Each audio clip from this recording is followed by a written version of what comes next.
joints right here, man, that you play when you feeling down on your ism, right? Play this shit right here and resuscitate your pimpin' and get you right back on your mission, right? For you hoes, this that shit you play when you ain't feeling like super hoe today. Play this shit right here and spark up your hoeing and get you right back going, you dig? Dig this. Pimps for real, don't mistake it for fashion. The turf that birthed my reputation for mashing was the track with active, attractive hoes. Professional goers that attract the dough. Like magnets to metal, never settle. We scorching them fag bitches pedal for them portions. My whores win it all. Not the ones on the sideline wishing but didn't ball in the guidelines. My bitches did it all. Down 7 below in the snow for dough. Over 120 in the sun for fun. They mash for hours, hooker baths, not showers. Bright and early, down and dirty for the cash and power. They gotta get the cash, the towers, and reach it all to a pimp. In my position, I'm all but exempt. These bras not wimps, I'm like them renegade bitches. BFFs with tricks but never getting paid riches. Grenade bitches. Going up on the pimpin' and missing when the time is right. But when they life gets strife, they see pimpin' shining bright, but they action is life without. Bitch, one strike, you out. Can't stop, won't stop. Poppin' pimpin', nigga, can't stop, won't stop. Smashing on these bitches, nigga, can't stop, won't stop. Poppin' pimpin', nigga, can't stop, won't stop. Smashing on these bitches, nigga, can't stop, won't stop. Poppin' pimpin', nigga, can't stop, won't stop. Smashing on these bitches, nigga, can't stop, won't stop. Poppin' pimpin', nigga, can't stop, won't stop. Smashing on these bitches, nigga. See, that's the difference, nigga. The pimpin' mashing for these riches, nigga. Nothing like you master magician, niggas. Smoking mirrors with your game, hella extras to reflect the opposite appearance of a lame. Bitches coming from y'all, I can't rock with those. Tender-footed and rooted in them doctor shows. Soft shoe rituals, minute residuals. Papers on life support, your loots and critical. Something I learned about when running my earn route and working with turnouts is murdering burnouts. Cause knocking one of you niggas for a scar bitch, that's knocking one of you niggas for some garbage. I'm heartless regardless, empty with sympathy, but banked up to the max with pimpathy. No remedy for me, I'm like this. My life is vice grip, synced in permanent ink. You can't rewrite this. My blood type is P positive, beautifully deposited with a lot of it. I'm popping this shit, and when I pop it so hard I make a trapping ass bad bitch wanna hoe hard. Can't stop, won't stop. Poppin' pimpin', nigga, can't stop, won't stop. Smashing on these bitches, nigga, can't stop, won't stop. Poppin' pimpin', nigga, can't stop, won't stop. Smashing on these bitches, nigga, can't stop, won't stop. Poppin' pimpin', nigga, can't stop, won't stop. Smashing on these bitches, nigga, can't stop, won't stop. Poppin' pimpin', nigga, can't stop, won't stop. Smashing on these bitches, nigga. Come on, pimpin', man, pop that shit. Show these sucker niggas they can't stop that shit. Let these hookers know if they wanna cop that shit. Treat the bag like it's hot, bitch, and drop that shit. Dig. And to you hoes, if you ever took a loss, bitch, show these bitches how to bounce back like a boss, bitch. Let them know that the best way to floss, bitch, is reach that paper to some pimpin' hoe and toss it. Can't stop, won't stop. Poppin' pimpin', nigga, can't stop, won't stop. Smashing on these bitches, nigga, can't stop, won't stop. Poppin' pimpin', nigga, can't stop, won't stop. Smashing on these bitches, nigga, can't stop, won't stop. Poppin' pimpin', nigga, can't stop, won't stop. Smashing on these bitches, nigga, can't stop, won't stop. Poppin' pimpin', nigga, can't stop, won't stop. Smashing on these bitches, nigga.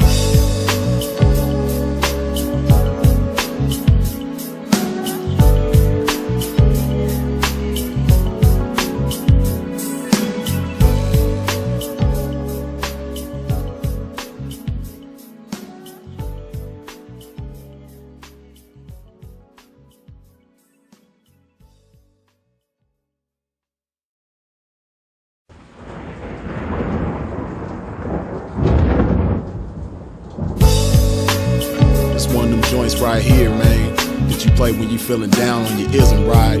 Play this shit right here and resuscitate your pimpin' and get you right back on your mission, right? For you hoes, this that shit you play when you ain't feeling like super hoe today. Play this shit right here and spark up your hoeing and get you right back going, you dig?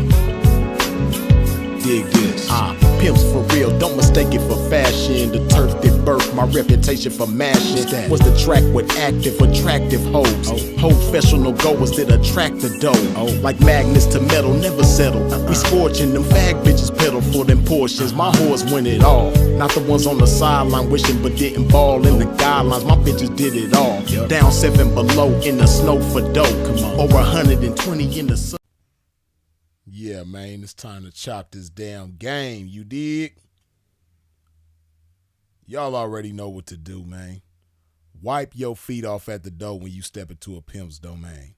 Hit that like button, man. I see some of y'all done came in here tapping on that like button. Some of y'all done wiped your feet off at the door, but less than half of you have wiped your feet off at the door, man. Come on, man. Get them likes up, man. Respect the house of game. Respect the game. Yeah.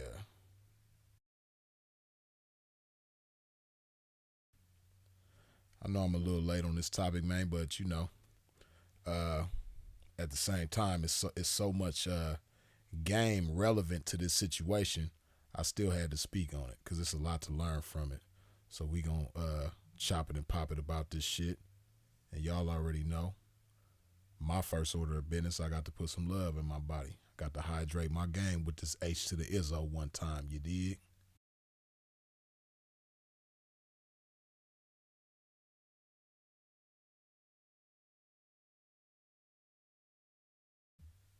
Okay.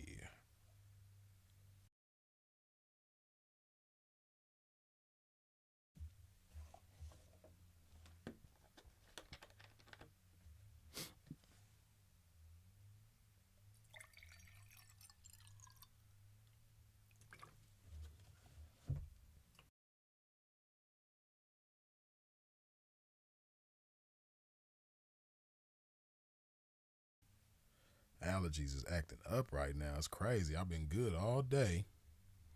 I ain't been sneezing all day, but for some reason, when this live start, allergies want to start tickling the pimp's nose and things.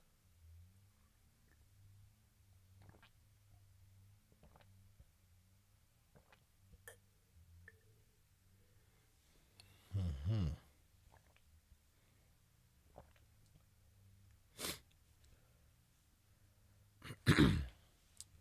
Then another thing, hopefully y'all can't hear that, but it sound like it's kind of late in the damn evening for that too, but the sound like the neighbors landscapers is got weed whackers or leaf blowers or something going on, man. It's like, what are y'all doing? 6 o'clock in the evening, man. But hopefully that ain't bothering y'all. If it ain't bothering y'all, it ain't bothering my pimpin'. But yeah, man, let's talk about this game though. Pretty sure a lot of y'all done seen what was happening with Aoki Lee Simmons. Recently she was dating this guy. I don't know how you say his name. I think it's Vittorio Assaf. I believe is how you say his name. But Aoki Lee Simmons, for those of y'all unfamiliar, Aoki Lee Simmons is the daughter of Russell Simmons and Kimora Lee Simmons, right? I believe she's the youngest of their two daughters. They have two daughters. I believe Aoki is the youngest of the two. And she's 21 years old. She was dating a 65-year-old restaurateur. And of course, it's going to raise a lot of eyebrows, especially in today's times, because, people love going on a witch hunt for pedophiles and predators and all this type of stuff. They want everybody to be a predator. Like, people go out of their way to try to hunt these people down and turn somebody, sprinkle some pixie dust on somebody. Up, he a pedophile. Up, he's a predator. But, yeah, man. So they grown though, and them being grown people, they can do what they want, and it does seem a little odd. Most of us are gonna find it to be kind of strange that a 21-year-old is dating a 65-year-old, 21-year-old young lady, dating a 65-year-old man. But hey, man, usually when that goes on, we kind of know what it's about. Usually when you see a young lady, 21 years old, dating somebody that's triple her age, more than triple her age, usually we know what it's about, man. Usually the chick is after a bag. But usually there's certain levels of game that is applied You know what I mean? In order to make these type of things happen. You know, usually a certain levels of game applied in order to maximize the situation. But as we gonna talk about, man, little Aoki, man, I believe she fumbled the bag. She fumbled that thing, man. I'm trying to find let me see. Hold on. Trying to find the right clips. Hold on. Excuse my pimping.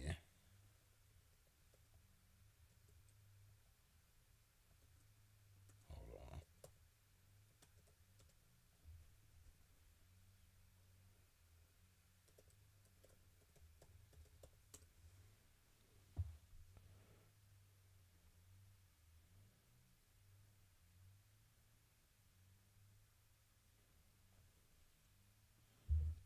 Trying to find the right clips.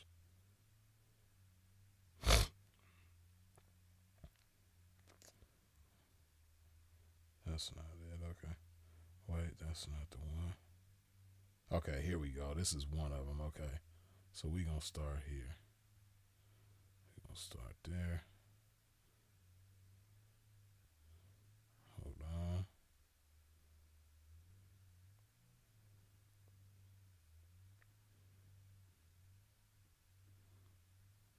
Okay. Getting it together, y'all. Be patient with a pimp, man. I'm almost ready for y'all. Hold on. Hold on.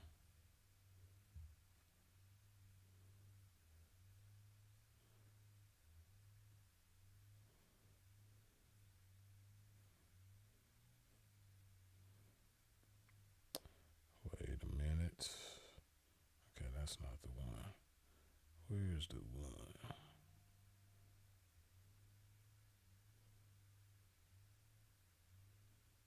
Okay, this might be one of them. Okay, there we go. All right, now let's get to this game.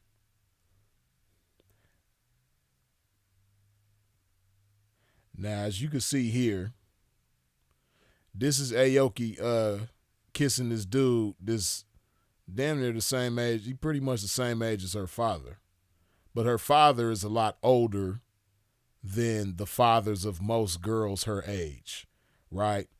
Most 21-year-old girls, I would imagine their father is between the ages of 40 and 50, right? But now, while her mother is between the ages of 40 and 50, her father, which is old enough to be her mother's father, which would make him old enough to be her grandfather, he is, I believe Russell is 66, I believe. So, you know, her father's a lot older than most girls her age. But this guy right here is about the same age as her father, which is, they both old enough to be her grandfather. But you see the kissing, the smooching going on, right? And this right here is just, you know, I don't know, like, we don't know what's going on behind the scenes. When you see this picture right here, we don't know if he done broke her off. We don't know if she done got a major breaking out this boy. We don't know if he done if she done charged the hell out of him. You know what I mean? If she done made him deplete some funds in her favor. We don't know. We don't know if he done just, you know, they obviously went to St. Bart's, as it says here in the caption. So they went to St. Bart's. They went on a little, you know, vacay. But we don't know if he done spent like, you know, some hundreds of thousands on jewelry. We don't know if he done took her on a crazy shopping spree, bought her all kinds of, you know, fancy designer stuff, purses and all that. Or we don't know if he done like, you know, handed her a briefcase full of money. You know what I mean? We don't know if he done gave her, you know, some hundreds of thousands. We don't know if he done gave her $1 million, $2 million. We don't know. You know what I mean? So, but here you see this picture where they kissing and things like that, right? So that's one thing. And then, you know, more details revealed when you see this video here. it gives you a better indication of what's happening when you see this video here, man. Let's check this out, see what's going on. I'm so sad, but I'm very sad, very happy. And when I return home, everybody who knows me will be getting a happy. Hold on, y'all. Y'all let me know, man. Can y'all hear that? Because the audio sounds real low on my end, but I don't know how it sounds on y'all's end. So y'all let me know, man, before we continue. Because if y'all can barely hear it, or if you can't hear it hardly at all, then I'm gonna try to find a better clip with some better audio. But y'all let me know, man, if y'all could hear this. I just want to see where y'all at with it. Can y'all hear the audio from this video?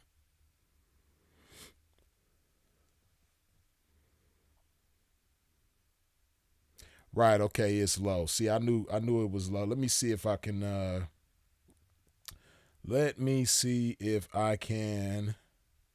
find better audio.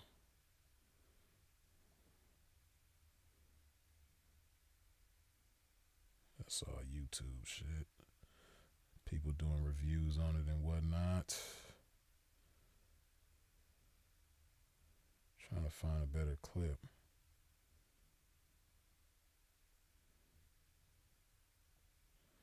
Because I knew that audio sounded like hella low. See, I don't want to, because the shade room, I could go there. Hold on. Let's see.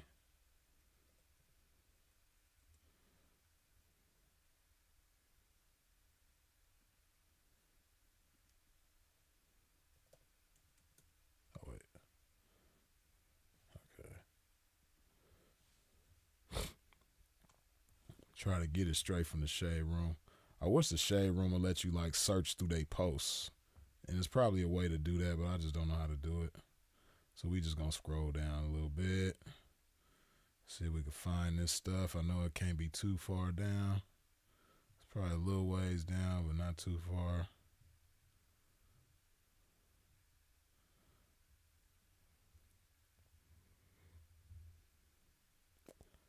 Let's see if we can find that stuff not too far down. Okay, there's the breakup, so it ain't too far down. Okay, we almost there. We are almost there, man. We are almost there. Where is it at? Okay. That's not it. Okay, we almost there.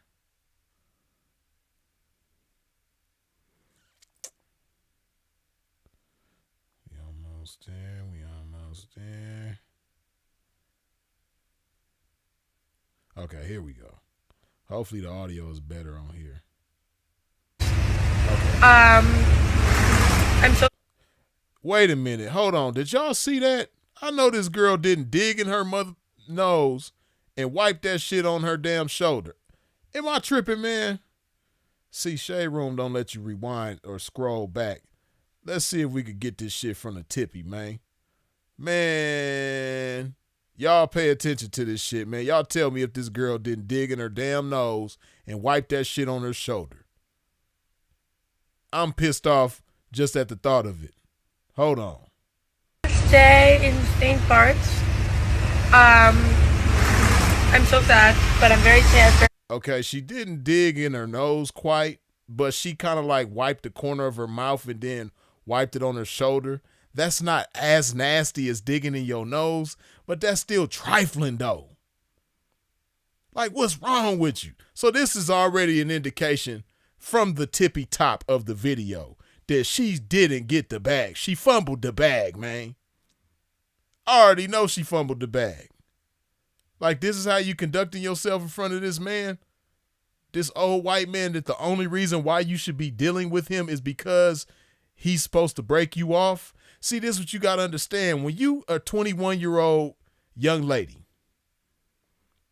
and you dealing with a 65-year-old Italian man, listen, It's already expected from both ends. Like, he already knows that the only reason why you dealing with him is because you expect him to break you off.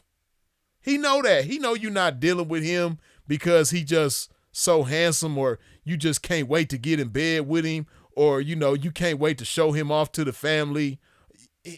No. He's so fly. He's so handsome. No. He knows that the only reason why you dealing with him is because he supposed to break you off. He knows that. The only one who don't know that is your goofy ass. See, as y'all gonna see in the video, she thinking about, I think they rolled past, I can't remember what stores. Y'all gonna see, but it's a couple of designer stores. I think one of them was Cartier. I can't remember, but whatever the case, right? She pointing out how she want things from these stores. She think it's so damn small, it's ridiculous. But, bitch, you just wiped your damn mouth and then wiped your hand that you wiped your mouth with on your shoulder. Trifling. But let's continue. And when I return home, everybody who knows me will be getting a happier, more chilled out version of me. My boyfriend is checking in. So she just identified him as her boyfriend. She said, my boyfriend is checking in. Right? So you calling this man your boyfriend. Right? You calling him your boyfriend. You know, y'all got pictures smooching. You smooching with this man. You calling him your boyfriend, and you ain't even got, he won't even get you a Cartier. I think it was Cartier. He won't even get you a Cartier watch or whatever you wanted, or and whatever. It was one of them. It was like another store or two that they rolled past. She was pointing out stuff that she wanted. Come on now. Like, you calling the man your boyfriend. You seen smooching him on the beach. Y'all smooching on the beach. And you still ain't got the bag from this man. Let's continue, though. I don't know why we're checking in advance like this. Probably because I always miss flights. I should just show. Crepe? Huh? Crepe? No. Yes, No crepe? Mm-hmm.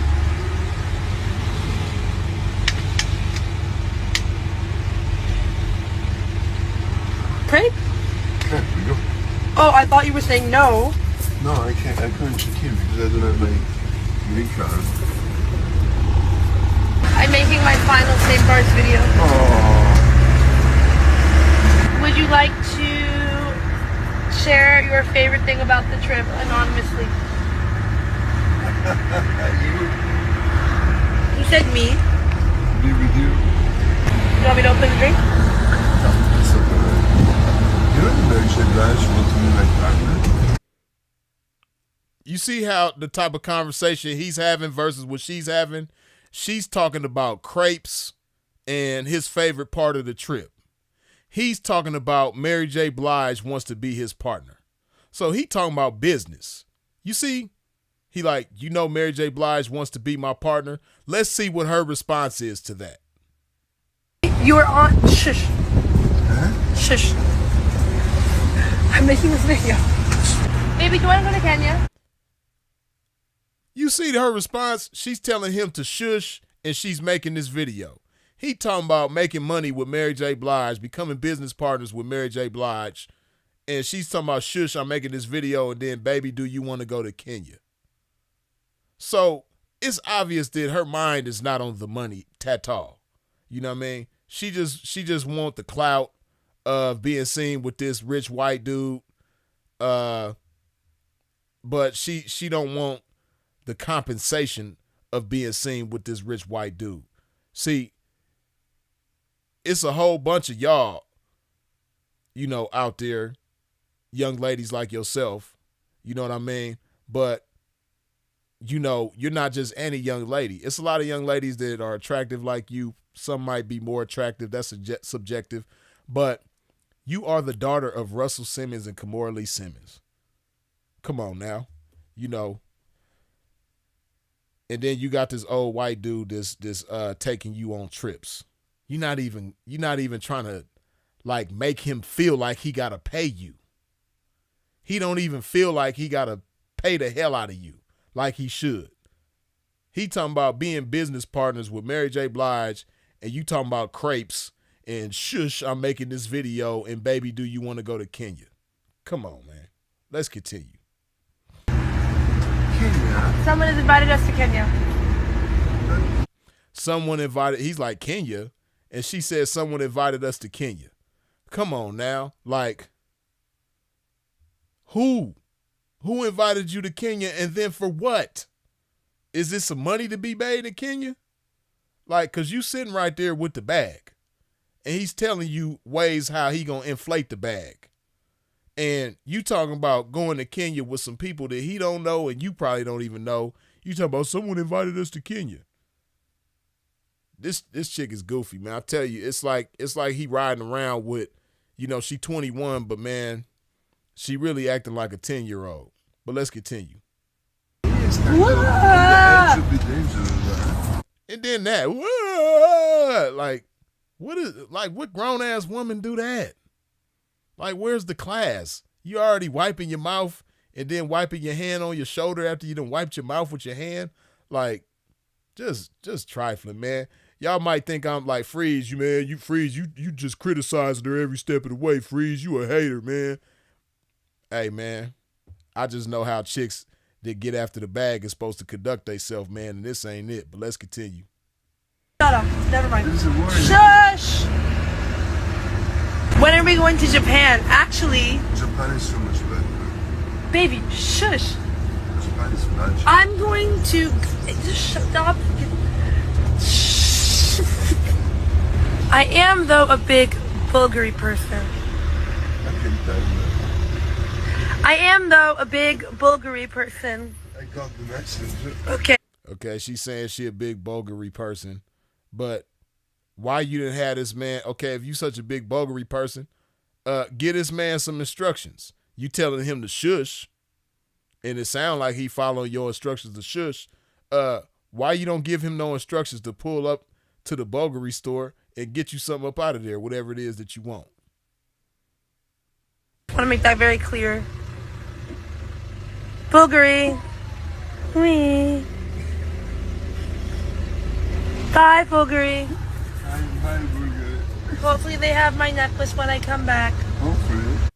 Okay, so maybe they did go in there. I don't know, because she's saying hopefully they have her necklace when they go back. So I'm going to give her that little bit.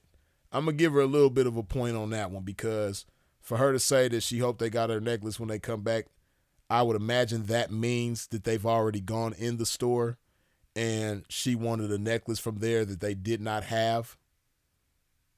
But, you know, an order could have been made and she could have had the necklace delivered to wherever she's going or delivered home to her, whatever the case may be.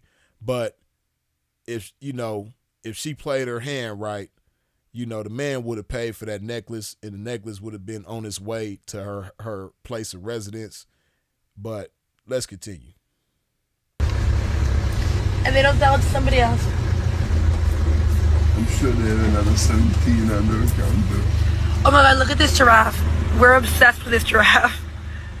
This is our favorite giraffe. Seriously? Look at this giraffe. We're obsessed with this giraffe. This is our favorite giraffe. Like, this is just so childish, man. And I know he got to be annoyed. Because I'm not nowhere near 65 years old. And I'm annoyed. And I'm not even in the car with her.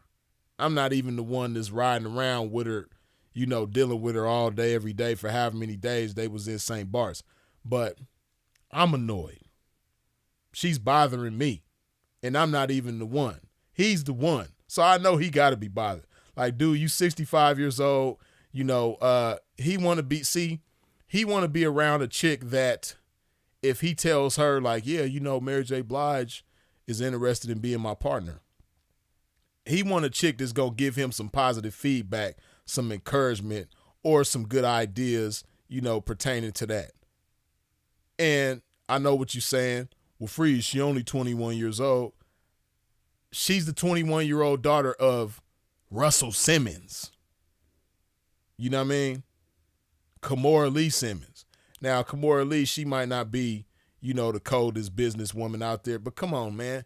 Your father is Russell Simmons. You should have some type of savvy about yourself when it comes to business. I would hope. With your father being Russell Simmons. You know what I mean?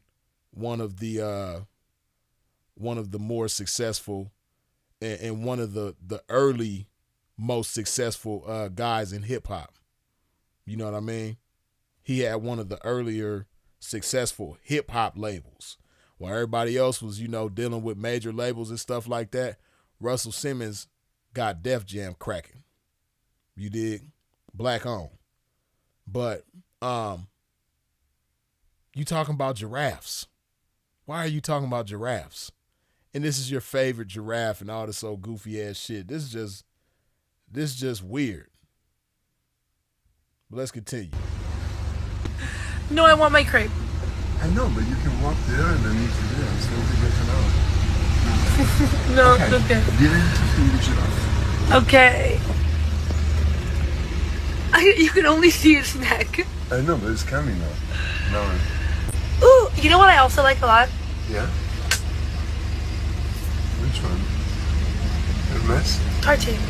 Okay. Sorry. Baby, when you were either asleep or at Celine, me and some of my followers saved a bird. So she talking about when he was at Celine, her and her followers saved a bird. And you know, it's nothing wrong with you know, having these kind of conversations when you're 10 years old or 12 years old or something like that, but you 21 and you on a trip with a man that's about some business. You know? I don't know if you plan on, I mean, he's fairly young. I don't know, depending on how he take care of himself.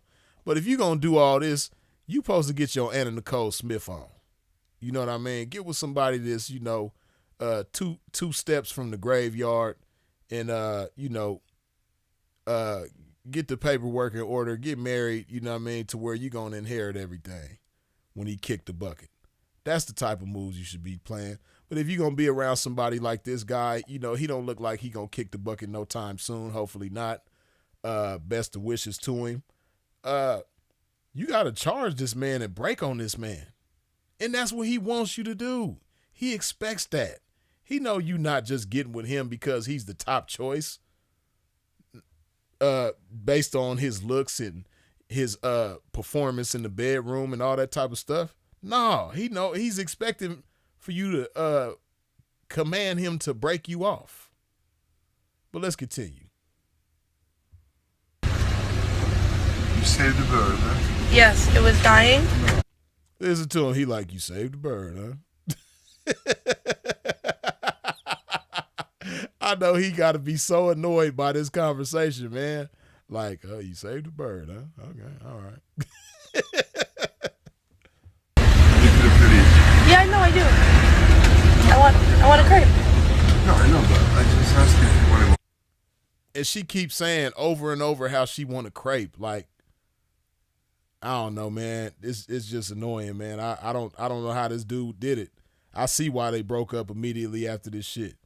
You know what I mean? Because this shit had to be so annoying. I know his business partners and homeboy, like people that he cool with in his age group or just grown-ass people that he know. I know they had to been getting at him like, dude, leave that girl alone. Like, she's embarrassing to you, man. Like, leave that girl alone, man. If you're going to get with somebody young, man, get with somebody young that has a brain. You dig? Leave that girl alone. I'm already knowing his team of people around him, his closest people whose opinions he value. You know, maybe he got like a mastermind group of people that he deal with and brainstorm and come up with ideas and plans and things like that. I know they had to pull his coattail like, dude, leave her alone, man.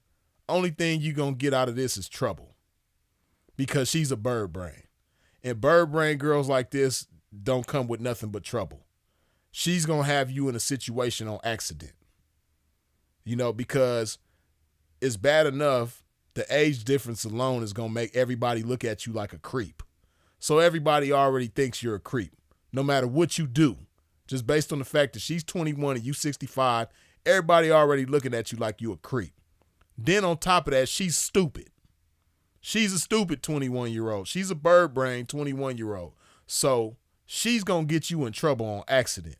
Leave her alone. You had fun. You went on a trip with her. You know what I mean? I'm sure you GTD. I'm sure you got the draws, man. Leave her alone. You know, you can find somebody else that's young and attractive that actually has a brain. Leave this one alone, man. Throw this one back in the water, man. I already know that's how they got at him, but let's continue. Oh no, we can walk together. Baby, jump out and start to order to crack. Okay, what do you want? For me, a normal crack. Jump here. No, Malcolm, come. I have to find some back here. No, Malcolm, Nutella. No, regular. What's regular? Normal crack. What's normal crepe? Sugar and butter? Yeah, Baby, what flavor? What flavor? Stay in. Okay, so this is the beginning. I wish I could slow this. I wish I could DJ screw it, but this is on the Shade Room on Instagram, so I can't DJ screw it. But just pay attention how she touches her nose and then she touches her mouth, and then whatever substance came from her mouth, whatever saliva or whatever it was that she wiped from her mouth, she wipes it on her shoulder. Just trifling. Look at this shit. I'm so sad. You're nasty. You're nasty. I know, again, like I said, I know his peoples was watching this shit and was like, dude, what are you doing? Yeah, I'm sure you was hot to trot for her. You wanted to get in the bedroom with her and have some fun. But, dude, why are you letting her put y'all on display like this, man? Why are you on the beach smooching with this girl? You know what I mean? She probably got skid marks in her panties right now. Why are you smooching with this girl? I don't know, man. For some reason, I just think she got bad hygiene, man. You know? And let me see if I can find that, man. It might be on Reddit. Hold on. Let me see.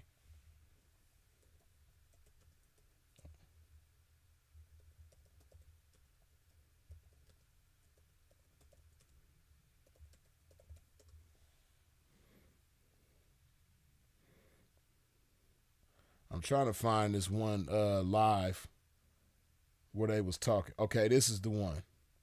This is another display of how childish and immature this girl is, man. I want y'all to pay attention to this.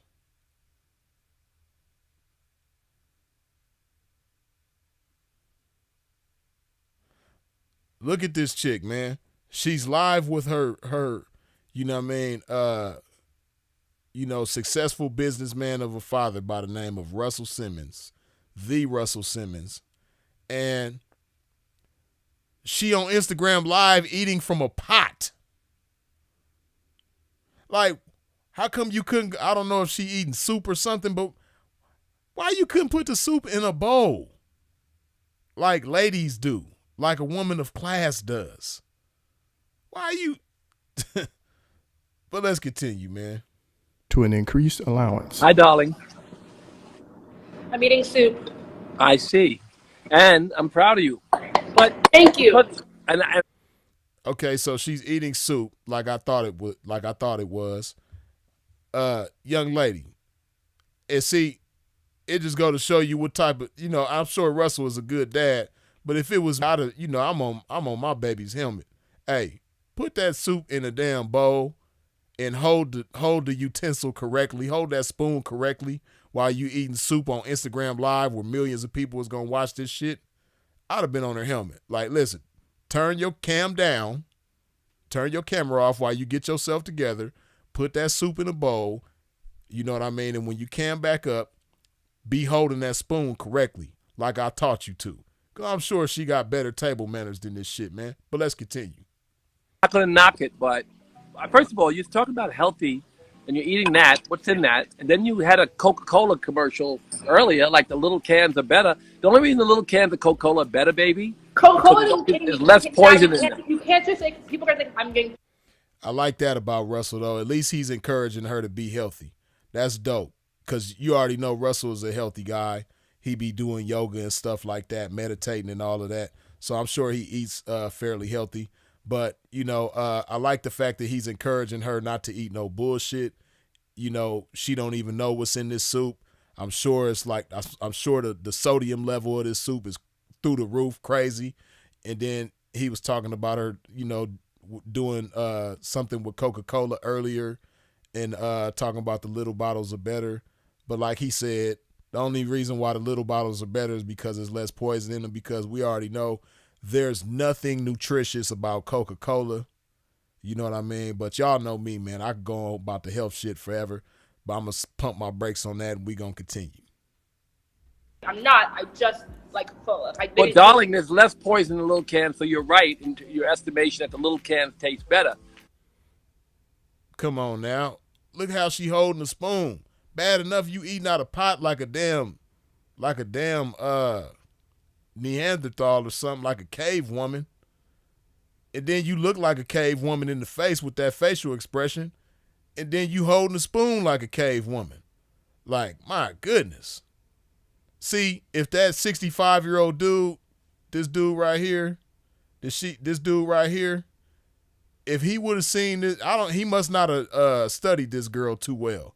Because if he would have seen this, I would hope that he would have like reconsidered. Like, you know what? She's cute and everything. Sure, she's a good time in the bedroom. But, you know, she eating out of pots with spoons and she holding the spoon like it's a baseball bat or something. I'm going to pass on this one. You did, but let's continue. Because the big cans have more poison than the little cans. Should never drink Coca-Cola. I'm really healthy otherwise. This is like really unfair. It's so bad that Coca-Cola. No, but Dad, you guys have me on a ridiculous budget, and I like can't go out with like other fashion people or other models. Like all those other rich people that you hang out with, they're all so rich and they're so spoiled, and they have. So you see how spoiled she is, right? And see, this is why it's always good to instill certain characteristics.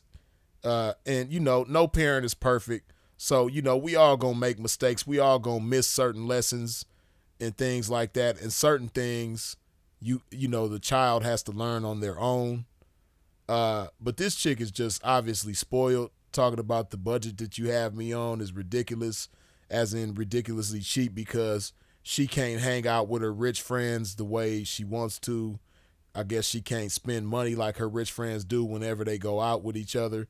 Maybe her rich friends spend more money than she's able to whenever they hang around with each other. So, you know, she's griping about that.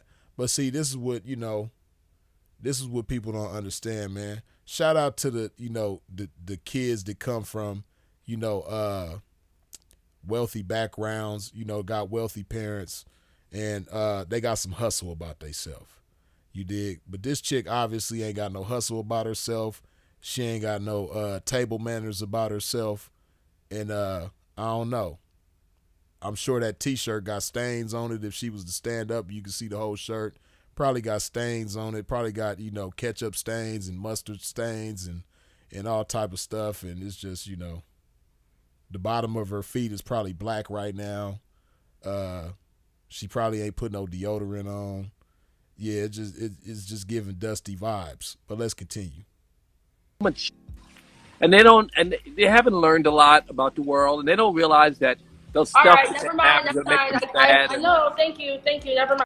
You see how she cutting him off? He trying to give her some game. He's trying to have an intellectual conversation with her and give her a lesson about, her rich friends and, things like that. And she cutting him off like, nah, you making my brain hurt. But let's continue. This lovely story. Though, baby. Those people, they're nice people, but they haven't learned. It's not even the value of the dollar. The dollar can feed. I'll be in New York next week, but let me tell you something. Right now, the village next to me, I can feed 69 families for like a nickel. I do. The village next to me, I take care of them. I'll be And in touch next week. educate hundreds of people, and people are wasting it on like bags and shit. I'm not wasting it on bags, Dad. Literally, like, I go to dinner and I'm like, I eat at home and then I go and get like a soda. Like, y'all really have me on the tightest budget out of anybody at Harvard. I'm not even lying.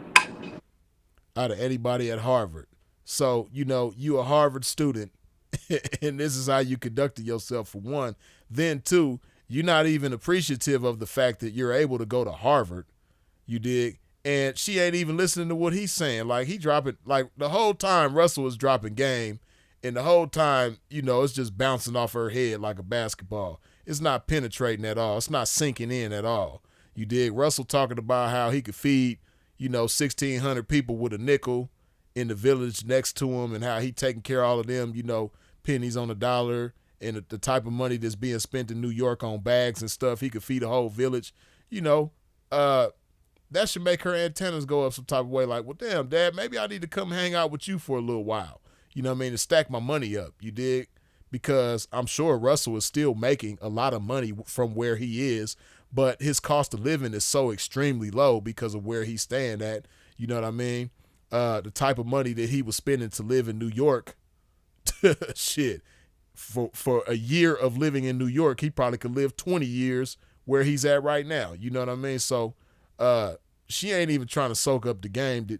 She ain't picking up what he putting down, man. But let's continue. But you will learn that being frugal is kind of like godliness. It's part of what makes you happy, not wasteful. You know what? Never mind. Moving on topics. Thank you for the lecture. I get this all the time. Well, I don't want you to hang up on me. I just called to tell you I love you. I'm not going to hang up on you, Dad. I got to go, though. I'm eating my dinner here. Like, What kind of soup is it?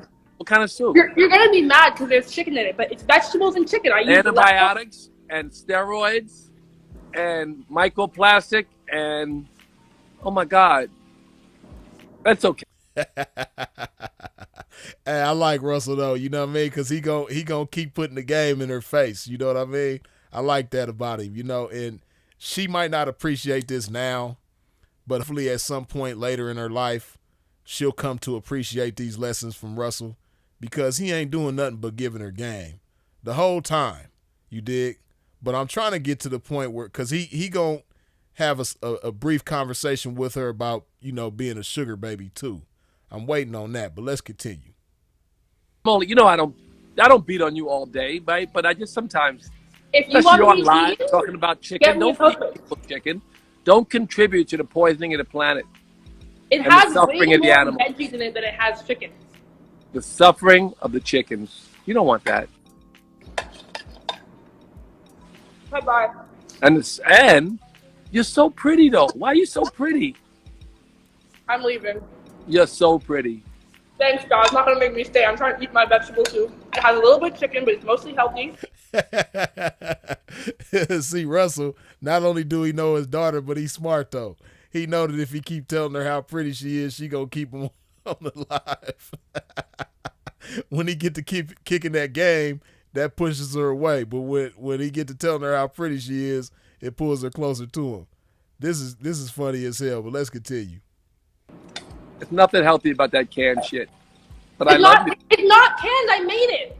Oh, why'd you put You're chicken? so fake. I've been saying on live, I made this soup for lunch and I'm still eating it. I didn't believe you. I thought you made it out of a can. No, I put in all the vegetables that we had in the house and then some leftover chicken from dinner, from 2 days ago. I've literally made this. She probably made it, like she might have cooked the chicken or something like that, but you can tell, I don't know. Them vegetables look like they was in a plastic bag and she just busted open a plastic bag and poured them in the pot.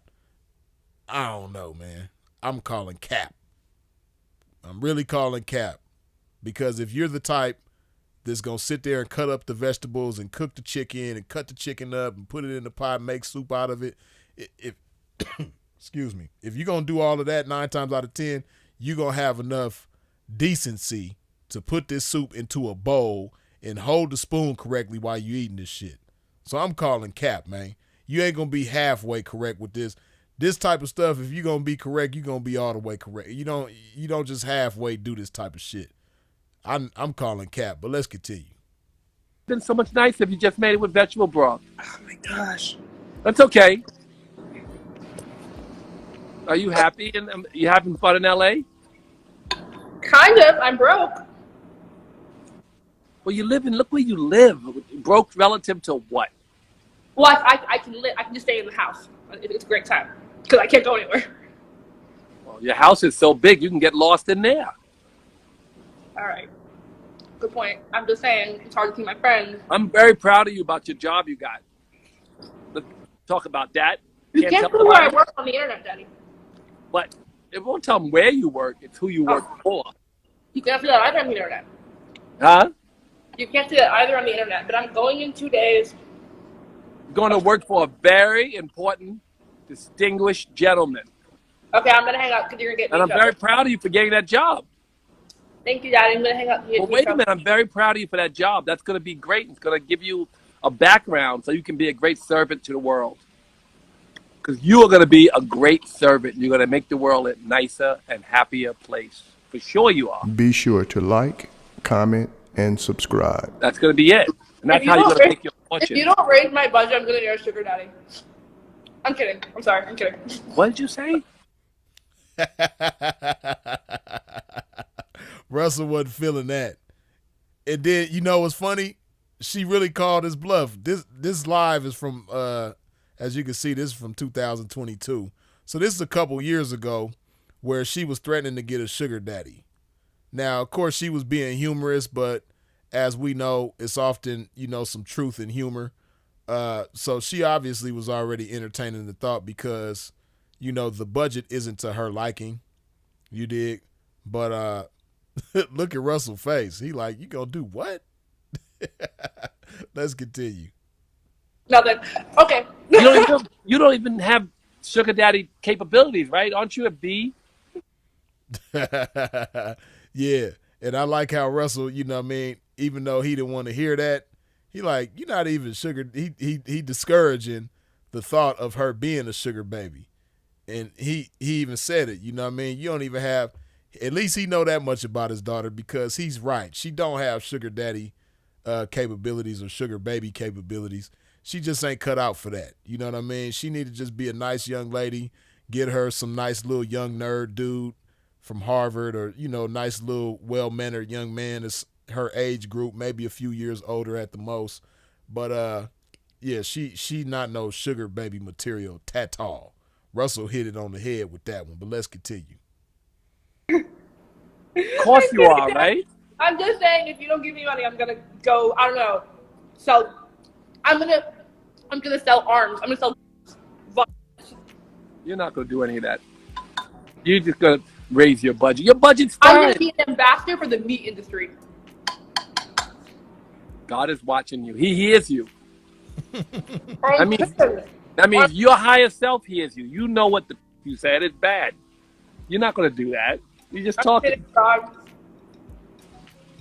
Where's that boyfriend of yours? Is he still around? Yeah, he's not. He's hiking right now. Does he know how to live? No. Does he know I'll delete his ass? Yeah, you know, Russell's a good dad, man. You know, and I didn't like that either when, you know, that's kind of off topic a little bit, but you know, her and her mom, Aoki Lee Simmons and Kimora Lee Simmons, you know, I want to say that was about a year ago or so, but they got on the internet trying to blast Russell and trying to make him like he's just this monster, man. But see, it's stuff like this that's not being faked. You can tell that this is the type of dad he is on a regular basis. And he may not be perfect. Well, he's definitely not perfect. You dig? Ain't none of us perfect. But you can just tell from this little live clip right here, Russell's a good dad, man. You know, I can tell that, you know, he did as much as he could for these kids. And it's just unfortunate that, you know, in a lot of ways, she's ungrateful and the apple don't fall far from the tree because her mama is for surely ungrateful. You know what I mean? Like, but that's a whole different conversation. Let's continue. Well, I won't have to, I'm sure. He seems sweet. Thanks. What else? Have you been meditating every day? No. You should sit still for at least 20 minutes every day. If you don't have 20 minutes to sit still, you need 2 Everyone hours. is saying raise my budget. Everyone is saying I'm a good kid and you should do it. Raise your budget. You guys should not. I don't understand why they glamorize all these people who have so much money and do so little. Why should I raise her budget? Her budget Dad, is fine. I don't do so Most little. of you would be okay with the I budget have she 2 has. student jobs, and I go to school, and I have a summer job. So all the jobs must contribute to the overall budget. They're minimum wage. No. You model. Sometimes they send you giant checks for taking pictures. I save all my work money. Oh, well, then there we go. I like to save my money, too. Maybe I should save my money. Fine. What else? Did you tell everybody what you're going to be when you grow up? I don't know. A servant. It's all saying raise my budget. I'm not saying that. Oh, It totally is saying that. Someone says you're a little bit Because spoiled. you're her dad and she deserves it. What? You're a good kid, It's okay. I'm going to go see my friends, and Minnie's going to give me a ride, so I'll be okay. but Ming's car also. Oh, Okay, I'm not Ming, and Ming's car's not my car, but she's giving me a ride, so thank you, Ming. what a waste. She's in New York. The car's sitting in L.A. Ming is here. Monthly for her to look at the car on Instagram. What? Ming is here. Ming's there now. I know she's there now. And I know she's, I see everything on Instagram. I know every move you 13 make. this week. I'm sorry? Rosie's turning 13.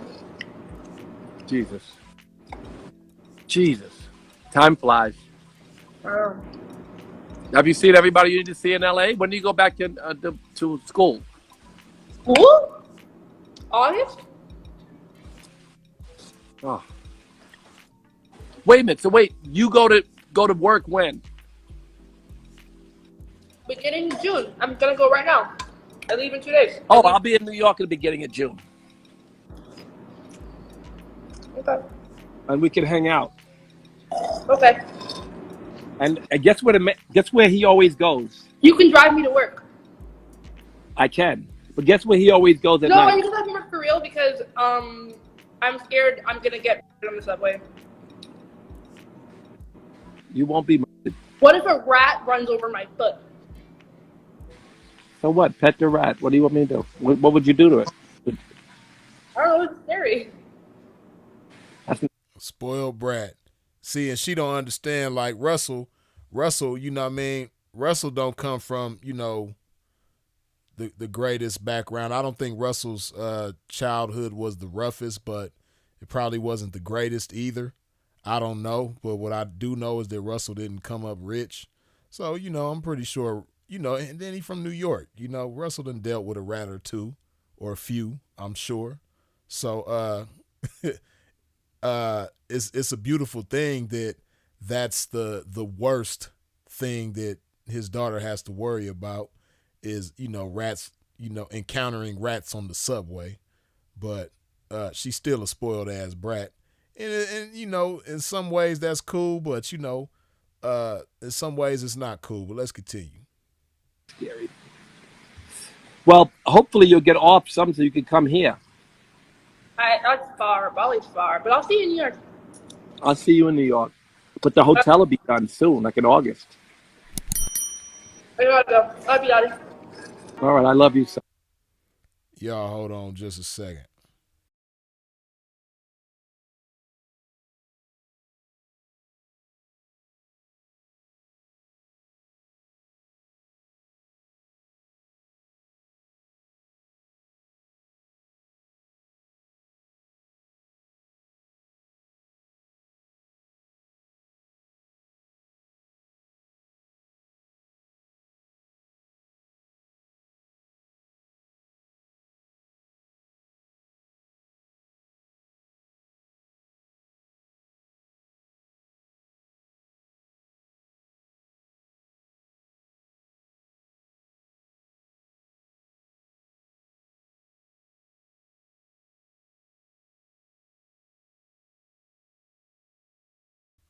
All right, now, excuse my pimping.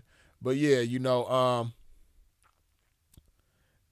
she might be a spoiled kid, and that's all good and everything like that. But I just wanted to show this clip to just show you the type of young lady that she is, eating out of a pot, holding the spoon like this, and then on, where is it at? This clip right here, she's, wiping, touching her nose, touching her mouth, and then whatever substances came from her nose and her mouth, she's wiping it on her shoulder. Just ain't fly, man. And see, I'm sure it was a beautiful opportunity that she made herself available to when she got with this guy. I'm pretty sure there are a lot of things that she could have made happen that she didn't make happen when she got with this guy. You know what I mean? And, Kimora, had similar characteristics when she was young. Kimora, the age gap wasn't as big as this age gap between these two, but there was a significant age gap between Russell Simmons and Kimora Lee when they got together. I believe Kimora was like probably in her early 20s, and Russell was like probably in his 40s or close to it, something like that. Yeah, I want to say Russell was probably in his 40s and she was like in her early 20s.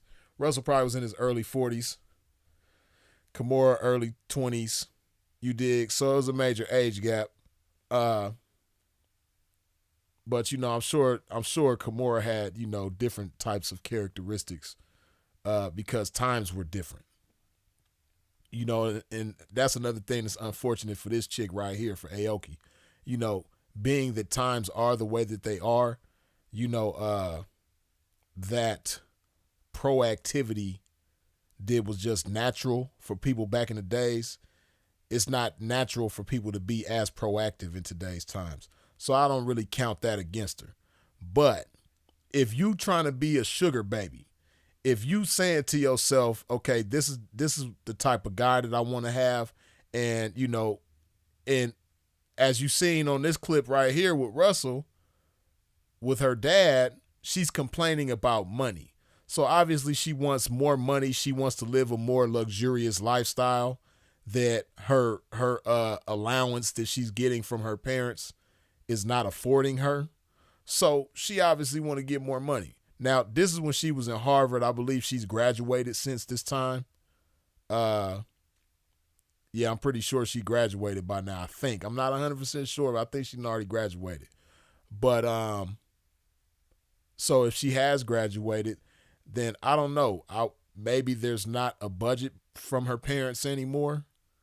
Or maybe if there is a budget, the budget is probably less than what it used to be, which, to begin with, she was already complaining about the budget. So that's probably what made her resort to these measures of, getting a guy that's triple her age that, got a nice amount of money. He's, considered to be wealthy. Restaurateur has, I would imagine several restaurants going on that,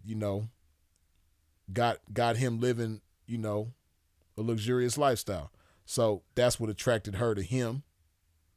And we obviously know what attracted him to her. He trying to GTD. He trying to have a young lady like this rock his world. He trying to get his groove back through young Aoki. And it is what it is. But, she should study the game. She should want to acquire some game. You dig? Now, of course, a young lady like this, is it possible for her to end up with some ism in her life? Yes. But the likelihood of her ending up with some ism in their life is slim to none. And this is a lesson for the ism, right? This is a lesson for the P's out there, man. Hey, listen, man. If you get action at a chick like this, I know you probably be, it'll be a major stroke of your ego for some pimping to come across a chick like this. Because you'll probably be saying to yourself, like, man, I done got chose by Russell Simmons' daughter, man. Man, Aoki Lee Simmons' daughter, man, she want to mess with my ism, man. She want to come choose a P. I know you probably would be thrilled at the status symbol of that. But let me tell you, man, just how much of a bird brain this chick is, how airheaded she is, and I just get real stubborn vibes from her as well. Hey, man, this is a a life sentence waiting to happen, man. You know, and not just her, but young ladies like her, man. I just want y'all to pay attention and understand that all that glitters is not gold, and this is not the young candidate, man. This is not who you want to be mashing on for your rations, man. You want to leave this one alone. I mean, to each his own. Me, I ain't into having fun just for the sake of having fun with nobody. You know, I like having fun with people that I'm building with. But if you a young cat and you consider yourself to be some ism and you come across somebody like this and you want to have some fun, hey, that's on you. You dig? I like having fun with people that I'm building with. But if you want to just have some fun, leave it at that. Don't let it go no further than that. Even if she say, you know, I want to get down for you, I want to break myself to you, I want to get in the strip club, or I want to get up under these rich men. I want you to show me how to get up under these rich men and make them give me a whole bunch of money. I want you to show me how to do that. Leave it alone, man. Leave it alone. When you see these type of characteristics, when you see a chick like this eating out of a pot, a damn pot. I know she got bowls in that house, but you so lazy you eating out of a pot, and then you don't even know how to, you don't even got enough class to hold the spoon correctly. You eating out of a pot like a caveman or something. And then just listen to this conversation. I just got to play this for y'all again. Listen to this conversation. This is dangerous, man. It's dangerous for the trick. It's dangerous for him to be involved with a chick like this. So for sure, for some ism, if a chick like this ever tried to get with your ism, man, do the Barry Sanders, man. Do the swim move on this chick, man. Juke right past this chick, man, and keep on pushing because it's trouble. But just listen to the lack of maturity from her. Listen to what he's saying versus what she's saying. And if you can't understand him because the audio ain't really so good with his voice, plus he got a heavy accent, but you can read the captions down here. There's captions down here that's giving you what they saying. But just pay attention to the conversation. But I'm very sad, very happy. And when I return home, everybody who knows me will be getting a happier, more chilled out version of me. My boyfriend is checking in. I don't know why we're checking in advance like this. Probably because I always miss flights. I should just show. Crepe? Huh? Crepe? No. Yes, No crepe?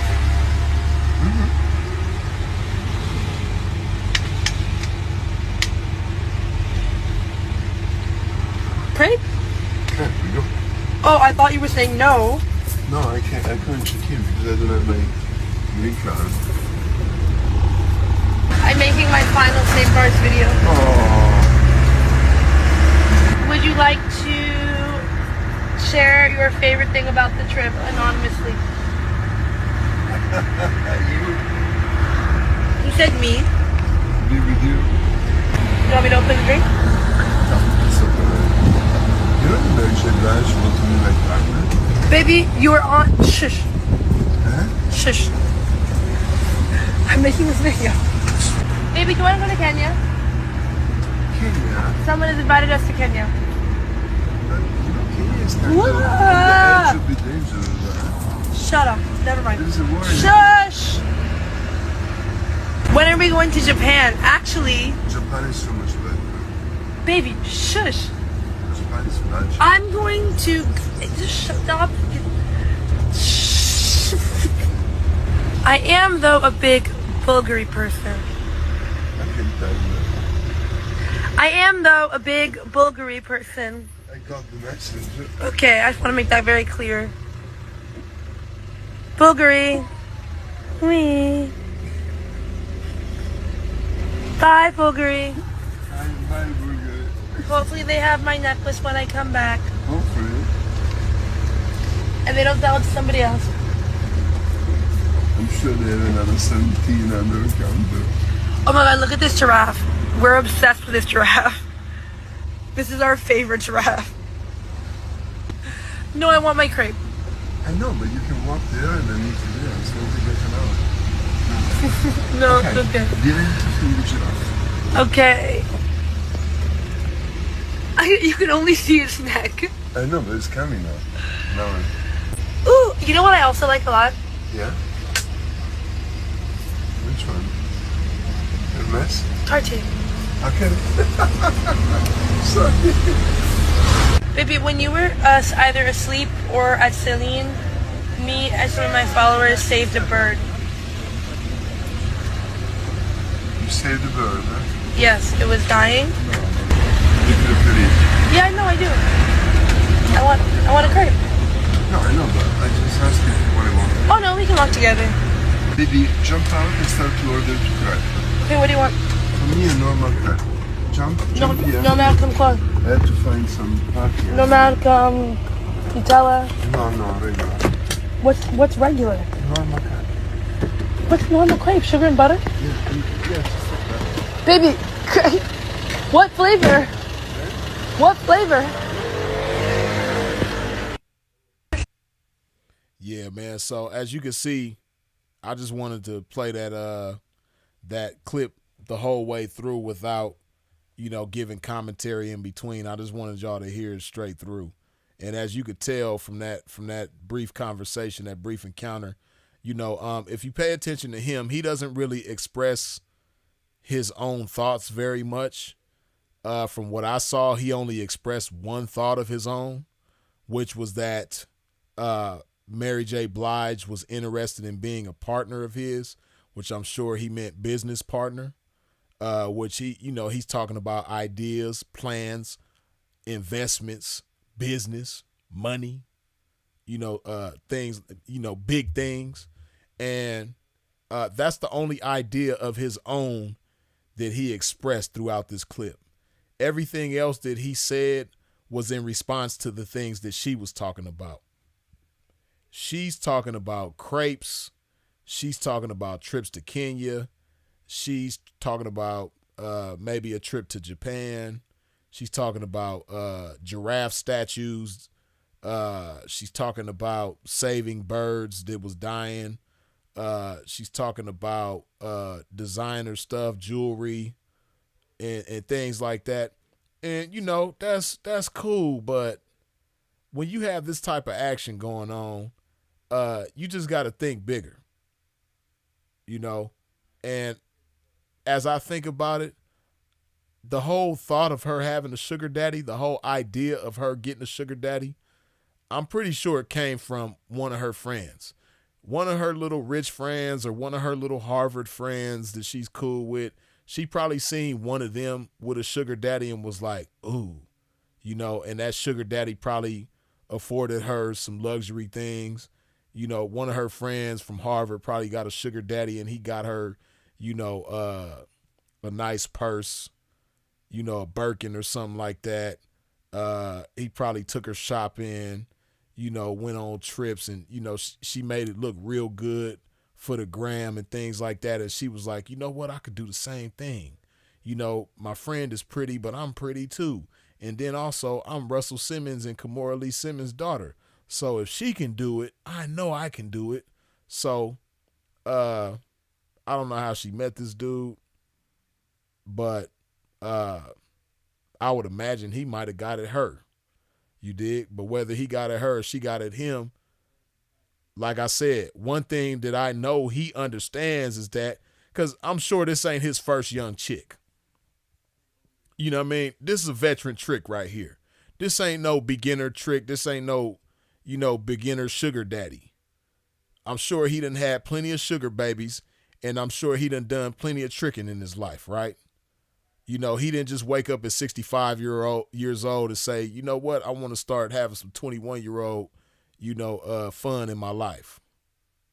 pretty sure he been doing this shit.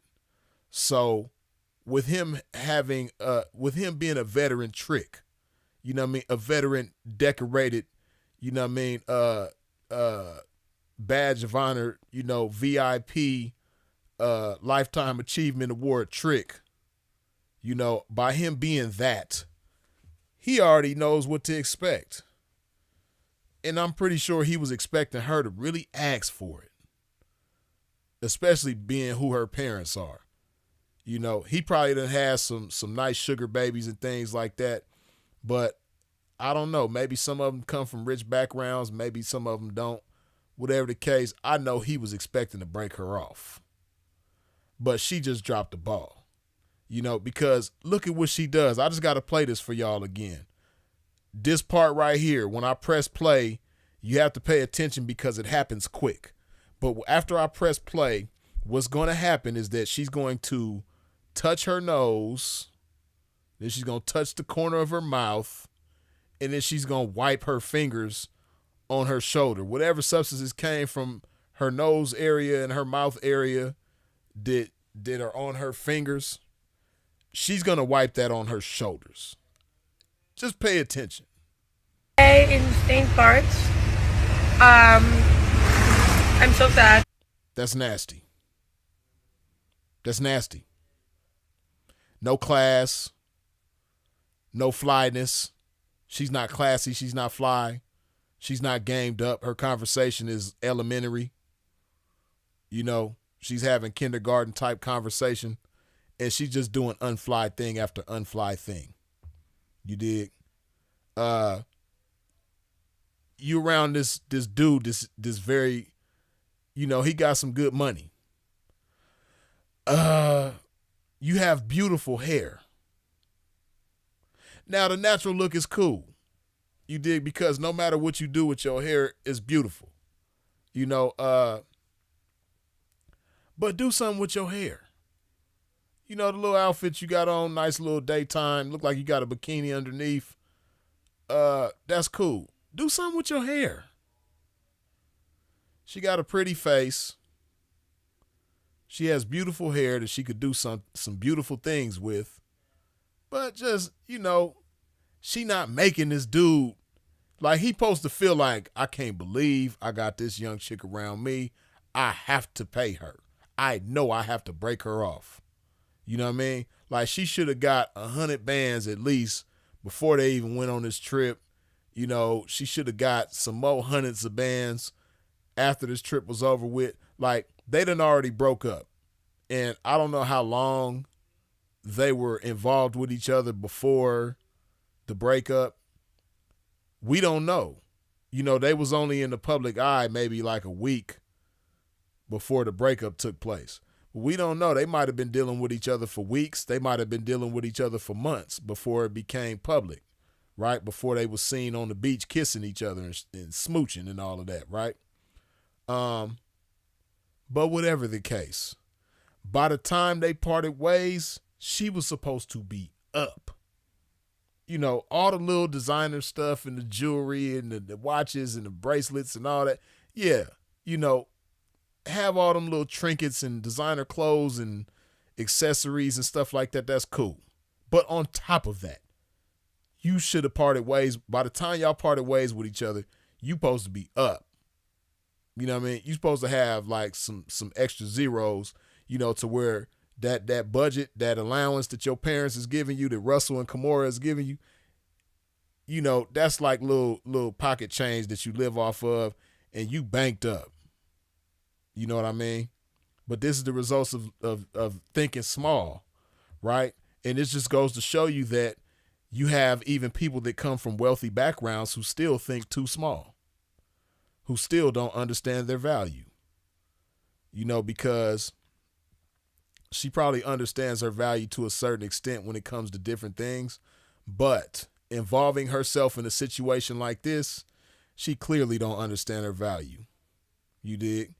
And yeah, her parents are some squares, but I mean, she has a much better example from her mother as to what to do and how to conduct yourself with a guy like this. Because if she just thinks about her mother, right? Her mother is like kind of like the Pretty Woman story to a certain extent. You know what I mean? Her mother met Russell. They start, getting involved with each other. Next thing you know, she marries Russell. They open businesses together. They make things happen together. And if nothing else, I would hope that Kimura soaked up a lot of game from Russell. You dig? I would hope that she soaked up some business savvy from Russell. How to start businesses, how to make businesses thrive, how to make investments, how to wisely manage the money, how to make the money grow. I would hope that Kimura soaked up that kind of game from Russell. I don't really know much about what Kimura has been doing since her and Russell parted ways, which they parted ways a long time ago now. Aoki and her sister, they probably was little girls when Russell and Kimura parted ways with each other.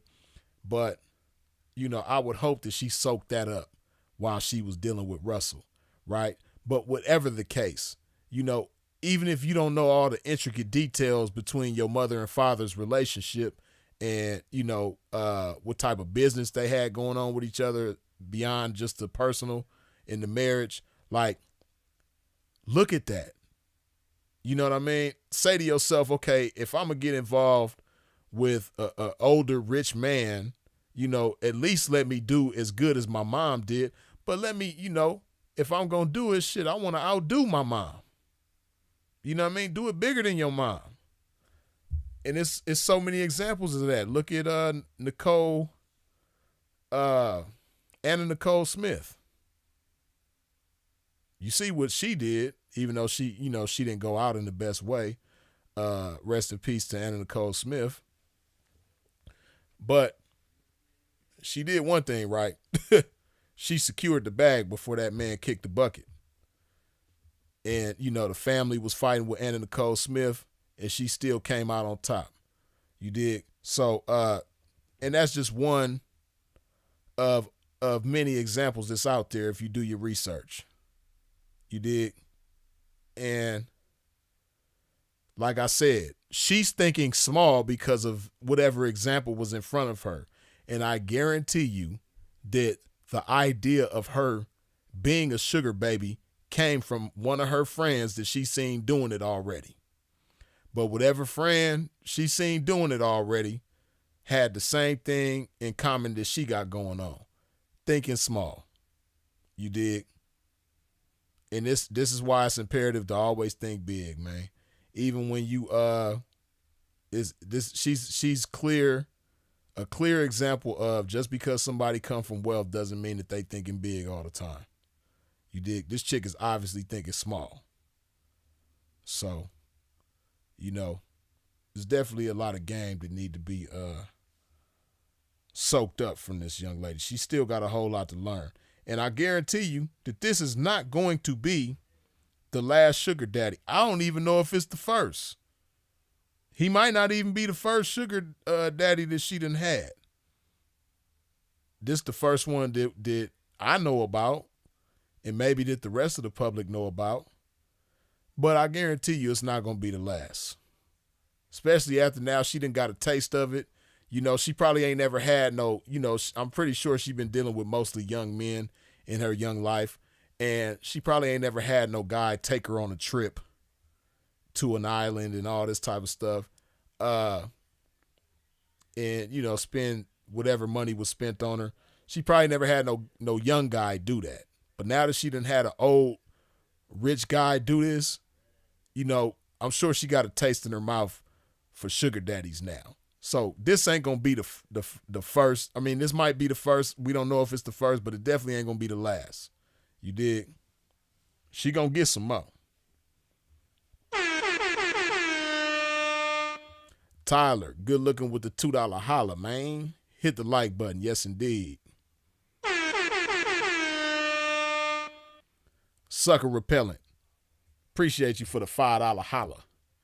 Blessings to you, Freeze, and glory to the game. Rest in peace to Sinful the P. Yes, indeedy. Long live Sinful the P. Liam F. good looking with the $10 holla. You dig? Shout out Freeze. Shout out to the chat. Soaking up and applying game from Melbourne, Australia on Tuesday morning. Peace. Dig that. So it's Tuesday morning in Australia. That y'all must be like half a day or close to half a day ahead of us. But dig that, man. Greetings to Australia from the US. But we international with this game, as y'all can see. Ebooks, good looking with that $2 holla, man. Don't shadow ban the cheap tricking. Nah, man. Hey, shout out to the cheap tricking. You dig? Being cheap is subjective or whatever the case may be. But don't be afraid to be a generous trick. It's always good to be a generous trick, man. Things go a lot more copacetically and peacefully when you're a generous trick. But the cheap tricks, y'all all right too, man. Y'all part of the circle of tricking, and y'all make the world of tricking go round, man. We wouldn't have the world of tricking without the cheap tricks, man. We need all of y'all, man. So shout out to the cheap trickers. Shout out to all the tricking. You dig? Big tricks, generous tricks, little tricks, cheap tricks. Shout out to all the tricks. You dig? It's except for the ones that be going crazy and being violent and trying to steal from 304s. You dig? Shout out to the respectable tricks that know how to conduct themselves. You dig? Ray Blast, good looking with that $5 holla. Crazy how these chicks can be raised from a rich background and yet don't have ability to learn game. She ain't have the pimping put her under a program.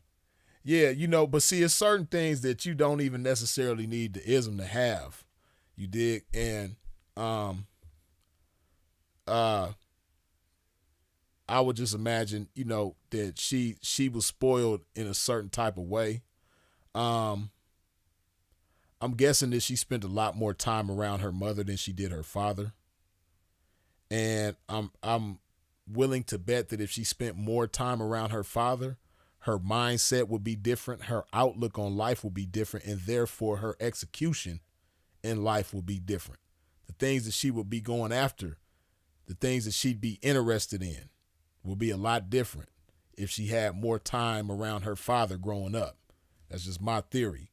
You dig?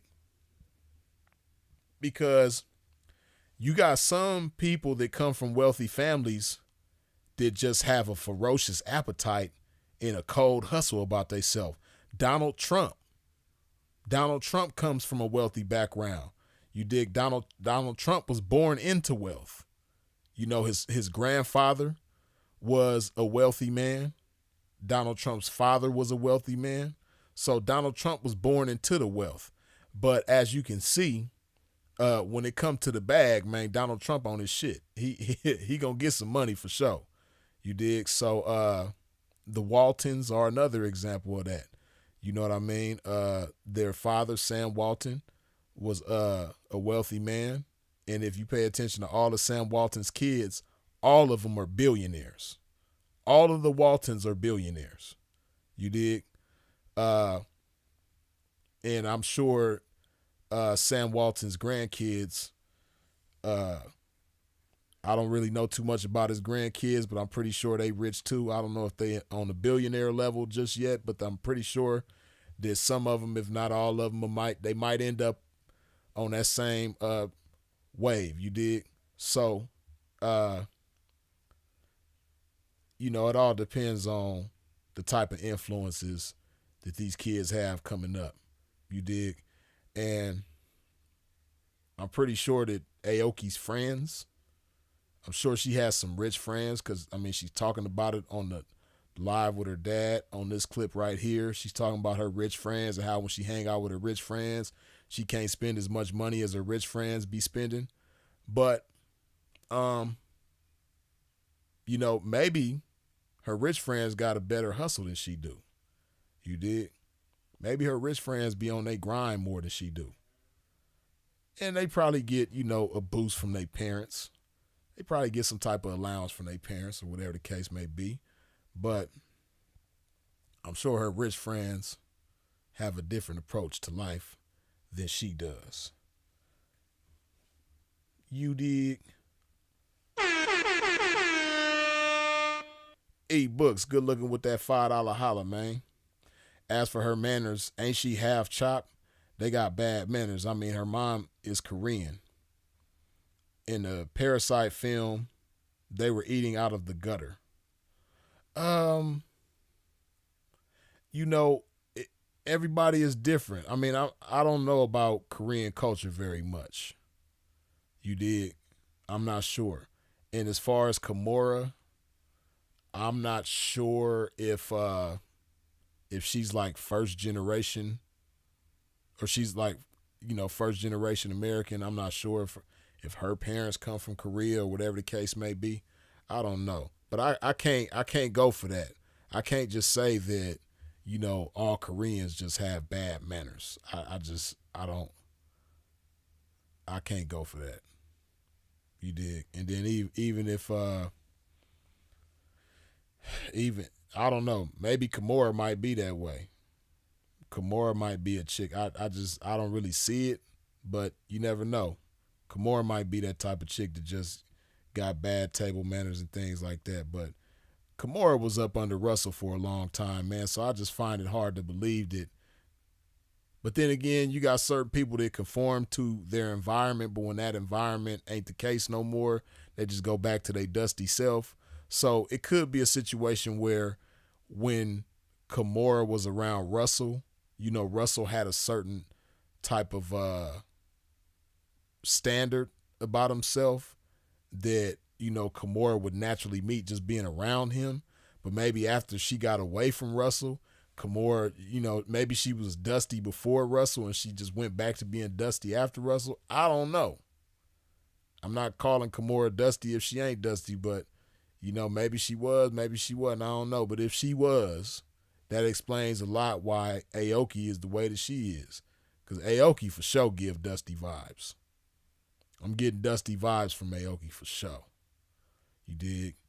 Sure she go days where, you know, she just don't feel like taking a bath and she just be funky. You know, that's just the vibe that I get. I ain't trying to, you know, diss the girl, but I just call a spade a spade. You know what I mean? She looked like on this picture, the armpits might have been a little tart. You know what I mean? That breath might have been a little strong. You know what I mean? That's just the vibe that I get. I could be wrong, but you know, this game usually don't fail me, man. This game usually be correct in my ism. You dig? But yeah, man.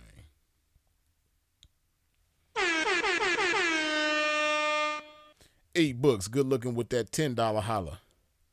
Lot of rich folks got that Lolita syndrome though. They into kids or want chicks with kid brains like Epstein. Maybe he's into the Woody Allen Alice in Wonderland fantasy, or am I overthinking the mess? Nah, you know, you got all kind of different types of individuals out there. And I don't know, maybe he might be cool. He might be intrigued by the remedial conversation of Aoki. He might be intrigued by the fact that she be talking about birds and giraffe statues and crepes and, you know, all this type of stuff. He might, you know, that might turn him on. I don't know. If so, that's strange. But, you know, you got every kind of individual under the sun, good, bad, and ugly, man. He could be one of them, but I hope he ain't, man. I ain't gonna just throw that on him. I hope he ain't one of them type of people, but E-Books, you are correct. There are those kinds of people out there, man. Hopefully he ain't one of them. You dig? E-Books, good looking with the $2 holler, you dig? Mod snipe me, as Sin would say, I got banned on chat. Did E-Books get banned? I don't know. I didn't see that. Don't ban E-Books, man. E-Books, he you know, E-Books been around, man. He done put some time in with us, man. You ain't gotta ban E-Books. E-Books usually cool, man. E-Books don't be saying nothing out of line. So if somebody did ban E-Books, man, you know, let E-Books live. He good. Water sign 10, good looking with the $5 holler. She probably wasn't exposed to how business works growing up and only saw the fruits of it. That's a very high likelihood, man, water sign 10, and I believe that that's probably really what the case was. You dig? That's probably what it was, man.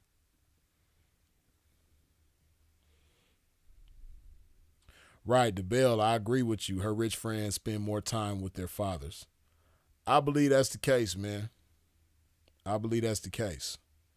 You know, and, you know, mom's probably, you know, doing a lot more thotting, and she ain't really seeing moms making big power moves.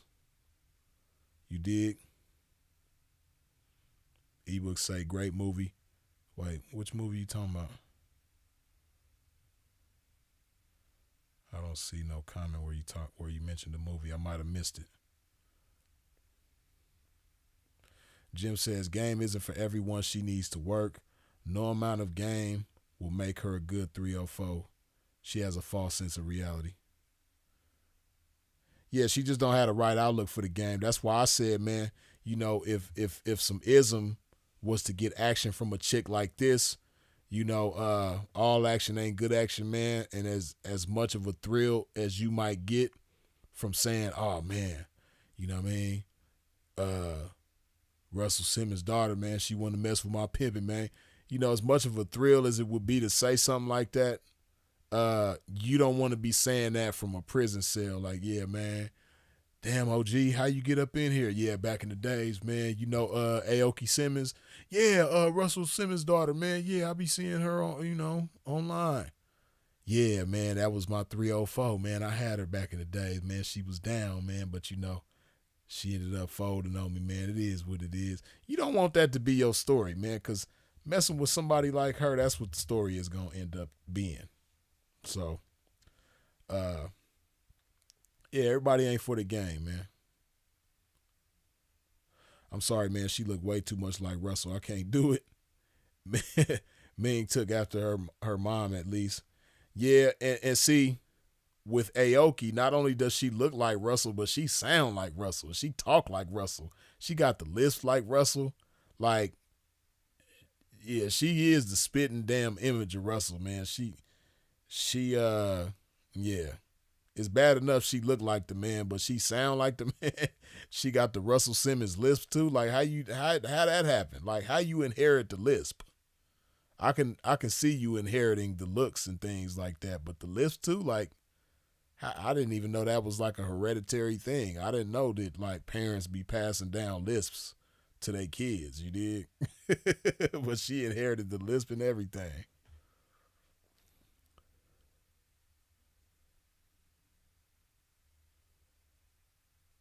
Right, Perfect Square say University of Arkansas, Walton College of Business. You dig? Whole different level, whole different mindset.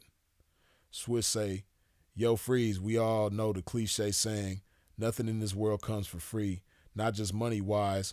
Would you say the same thing applies to dealing with women as well, as far as pimping, dating, etc.? Yeah, everything comes with a price.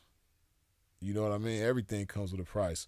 The price isn't always monetary, though. That's the thing. You know, pimping ain't paying no female no money in order to be with her.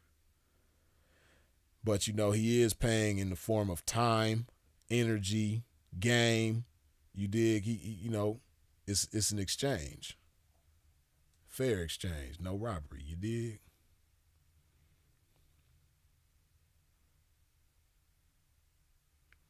Trump hasn't made any money compared to what his father left him. He has y'all fooled bad. You know, I don't know all the specifics. Both Repubs and Dems hate black people. I don't know all the specifics as far as, you know, the money that Trump's father left him versus what he did with it since then. But this is what I do know. If Trump just, you know, was terrible at business, he wouldn't be where he is right now. He, you know, he's still a billionaire. You dig? And when you like his father left him that fortune a long time ago, decades ago. You know, he was left a fortune by his father decades ago. And, whether or not he's as good of a businessman as his father, that's a matter of opinion. But one thing we can't deny is that Trump is good when it comes to money. I believe he filed for bankruptcy once upon a time back in the day. But, there's a lot of rich people that have done that. And also, he's a billionaire right now. If he was just a horrible businessman, then that fortune that his father left him, he would have fell off a long time ago. You dig? And even if he's only smart enough to put people around him that are smarter than him, then that's brilliant. He's brilliant just for that. You dig? Because that's what good businessmen do. They put people around them that are smarter than them when it comes to this, when it comes to that, when it comes to the third. You dig? So, yeah, if you talk to certain guys that are successful in business, they'll tell you that, everybody around me is smarter than me. I believe I even remember hearing Nipsey say that. I believe Nipsey said that one time that, everybody in this circle is smarter than him. You dig? And people might disagree because you see Nipsey, you see how he conducts himself, you see how he articulates himself, and Nipsey ain't no dummy. But that's the humility, one, and then two, understanding that even though you may know a lot of things, you don't know everything. So it's good to just have people around you that are smarter than you when it comes to certain things. And like I said, when it comes to Trump, if he didn't do nothing else, he for sure did that. But some people ain't smart enough to do that. Some people want to be the smartest person in their circle, and that ain't always good. Some people want to know every damn thing and do every damn thing and don't want to, hire specialists, put specialists on their team like they should. So, yeah, man, you can't take that away from Trump, man. You might not like him. Yeah, you can say he's racist, sexist, all the things and everything. But one thing that can't be denied, man, Trump is good when it comes to business. Like we say, men lie, women lie, but numbers do not lie. And the numbers suggest that Trump know what he's doing. You dig?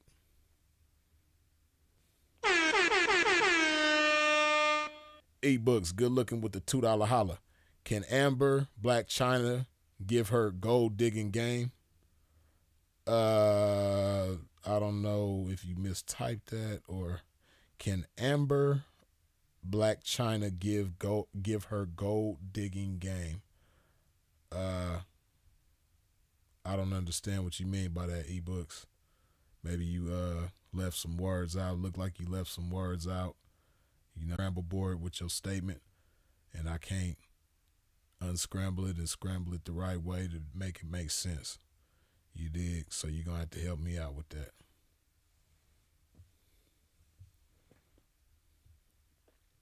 R.I.P. Dr. Bus said that too. Right. Yeah, exactly. You know what I mean? A lot of successful businessmen, Sepulveda the Prince, you already know, think like that. These spoiled bitches ain't built for the game, but they can get broke. You dig? Yeah, man. But today's times, man, it's scary to bail. People be taking things real personal nowadays, but you just got to be wise about who you dealing with. Everybody ain't even meant to be broke on, but there are some that are meant to be broke on and want to be broke on and will get thrilled by being broke on. You dig? So, yeah, those ones for sure need to get broke on. They say even Denzel Washington's still taking classes, even with all his experience. Yeah, man. That's one thing all successful people have in common is they like to read, they like to educate themselves. They like to learn. You dig?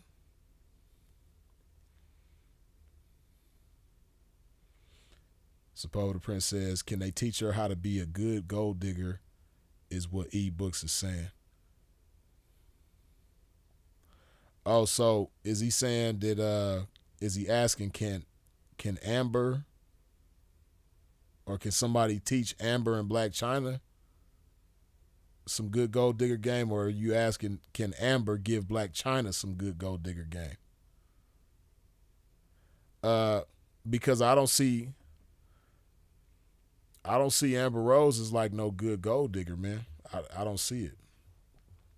I believe she's done, fairly well for herself, Amber Rose.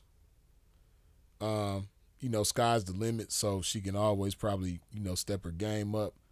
Black China, on the other hand, Black China had a golden opportunity in Rob Kardashian and fumbled it. You dig? Now, because Rob is Rob and Black China is his baby mama, his only baby mama, she really still got action. But Black China she just got a lot of issues, man, and she just her mind ain't wired for the game the way it's supposed to. And Black China, she's another individual that doesn't think big enough. Because if Black China was smart, she would have had a son by the only man who really can carry on the Kardashian name. You dig? Because, yeah, they can name their kids Kardashian, but, they really they daddy's kids. You dig? So, like all of Kim's kids, their last name is West. You dig? But Rob, he's the only man whose last name is Kardashian. So he's really the only one that can pass on the Kardashian name.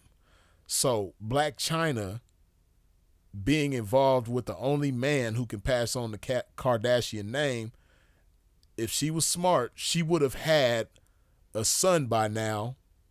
She would have had Robert Kardashian III. And yeah, man, they'd be making some power moves. She would have encouraged Rob and inspired Rob to lose some weight and eat healthier, take better care of himself, get back in the gym and get back to slim. Because it was times where Rob was in shape. You dig? See, let me show y'all the Rob Kardashian did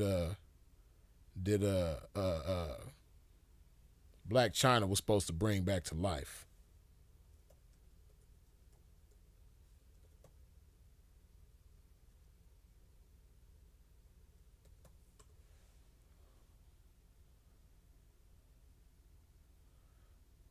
You see?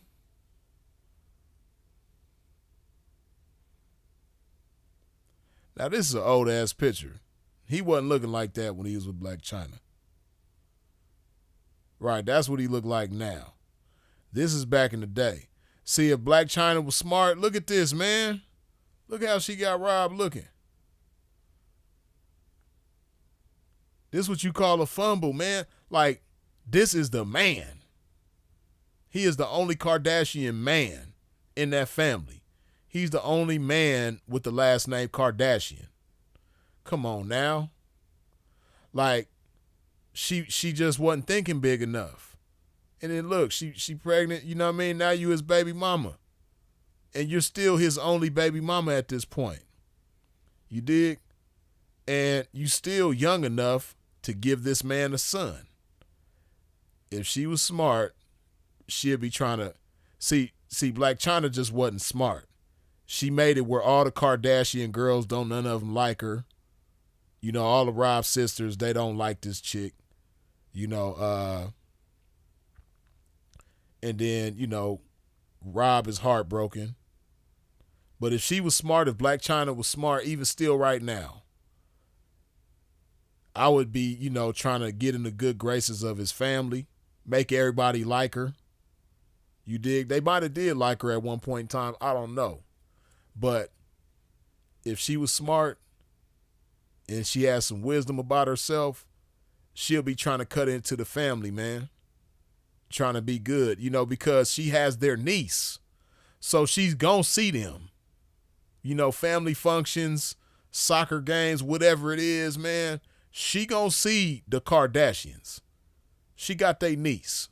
So if she was smart, You know, when all these little family gatherings is going on, she'll be trying to cut in to Rob. Really through the family, though. Make the family fall in love with her. You know? Show the family that she's a changed woman. She done matured. She done grew. She ain't on no drama no more. And, you know, she's going to respect Rob. She going to love Rob. And she going to make Rob better. You dig? And, you know, if Rob get that spark back to where he, you know, looking like this again on the right, then, you know, he might be inspired to do, you know, some great things in life. He's the Kardashian man. The only boy. You know, imagine if Black China had a son whose last name is Kardashian. Everybody else got daughters, and then, you know, they got a couple of boys, I think, too. I think Courtney got a boy. And I can't remember if Chloe got a boy. Kim got a boy. But none of them boys' last name is Kardashian. Imagine if she had a boy named Kardashian. Come on, man. She wasn't thinking. She thinking too small. She wasn't thinking big enough. You dig? You know how valuable that is? You know how big that is? If she had a son with the last name Kardashian? And if she was smart, she'd just keep getting knocked up by Rob. Man, they supposed to have like 5, 6 kids by now. She just would have been a baby factory, and they would be billionaires. Just like he got a couple of sisters that's billionaires, he would be a billionaire too if Black China was smart. You know what I mean? If she was getting guided by some game, man, they would be billionaires. But that's the results of thinking small, man. You know? These chicks be having golden opportunities. This is the prime example of a fumble. You know what I mean? This is the prime example of a fumble. These chicks just be fumbling. You know, they ain't learned nothing from the examples before them, and they don't learn, you know, how to think big and understand the possibilities that's being put in front of them, the opportunities that's being put in front of them.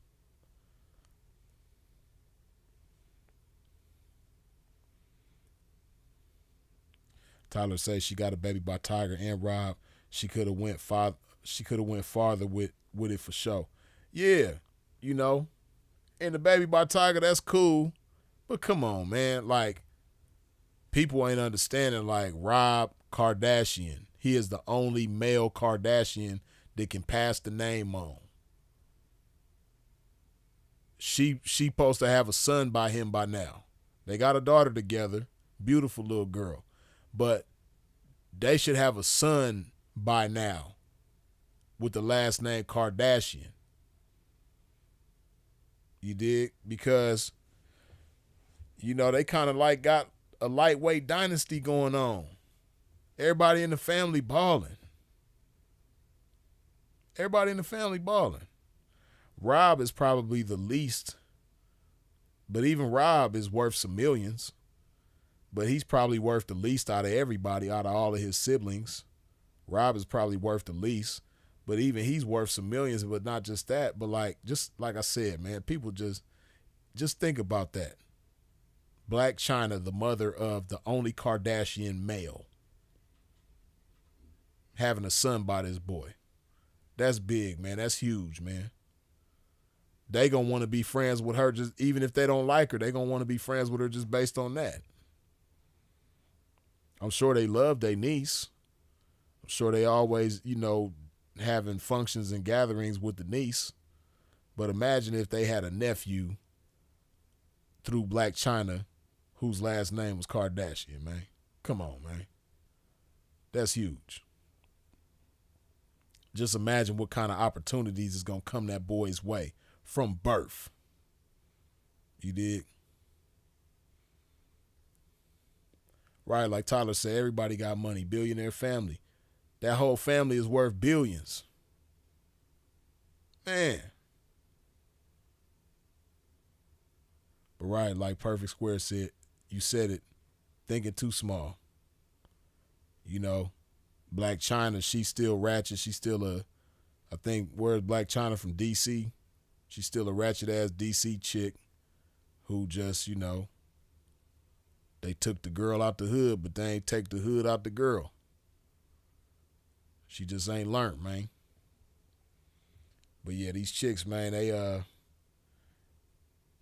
definitely need to step it up, man. Let me hydrate my game one more time, man. Let's see, man. Okay, y'all got the viewers and the likes looking the same. But listen, man. Wipe your feet off at the door when you step into a pimp's domain. Hit that like button while I hydrate my game one more time with this love juice. H to the Izzo.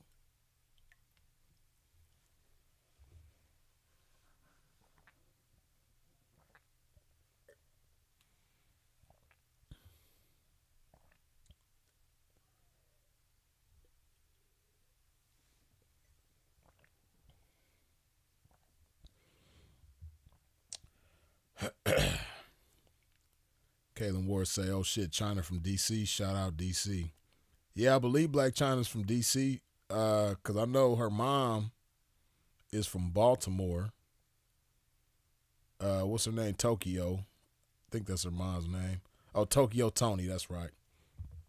Black China mama is from Baltimore, and I think Black China is from DC. I think. But whatever the case, she for sure from that DMV. And, you know, she just, I think her mind is still on that level in a lot of ways, man. You know, poverty's supposed to inspire you to do great things in life, man. But, you know, for some people, that poverty keeps their mind there. You dig? The bell say freeze. It's hard to hide stupid. Nah, you ain't never lied about that. It's extremely hard to hide it from somebody like us, you know, who come from this game. Yeah, you can't hide the stupid from us.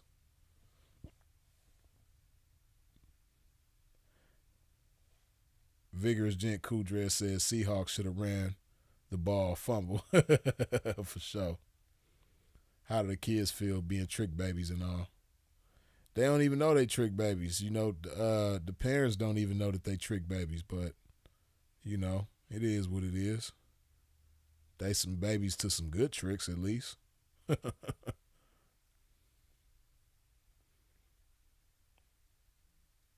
know, shout out to the trick babies.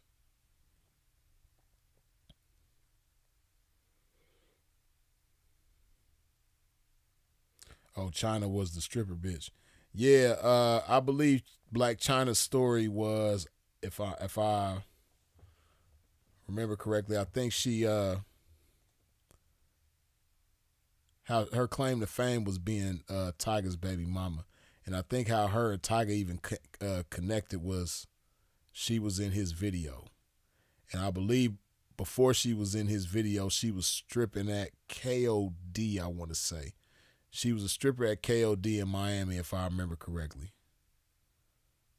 She was working at KOD, then she I don't know if she got discovered at KOD or somewhere else, but at the time I believe she was at KOD, however it went, and she ended up being in Tyga's video. I want to say it was the Rack City video. I can't remember because I don't really remember Tyga's videos like that. Well, most of them, especially back then. But I think she was in the Rack City video. So you got to think bigger than that. Like, that's cool. The child support, alimony, but, you know, they could do such bigger things. You know what I mean? Like I said, with you know, Amber Rose and Black China, they haven't done the types of things that they could do, because I don't think either one of them think big enough. They doing good, you know, they doing better than the average chick that come from being a stripper. You know, most chicks that started out as strippers don't end up where Black China and Amber Rose are, so they're doing good considering that. But especially Black China. Black China is supposed to be doing it way bigger than what she is right now. And she still has, even though the window of opportunity for Black China ain't as wide open as it was, she still could get through that window. You know what I mean? Cause see, like when you the baby mama and the baby daddy, when you got the baby mama, baby daddy situation going on, you know, that action is always there, man. Especially for squares. The square baby mama, baby daddy, you know, that window of opportunity is always there. So she could cut back in to Rob with no problem. She's his only baby mama. So and then, you know, Rob is a sucker for love. You dig? So Black China come over there, creep into Rob's bed, put that washing machine dome on him. You know what I mean? Suck his soul up out of him one time or another. And, you know, it'll be all good with Rob again. She just probably thinks she too good for Rob or whatever the case may be. But if she was smart, she'll be trying to get it right with Rob. You know? She'll be trying to have that son with Rob. That young Kardashian man.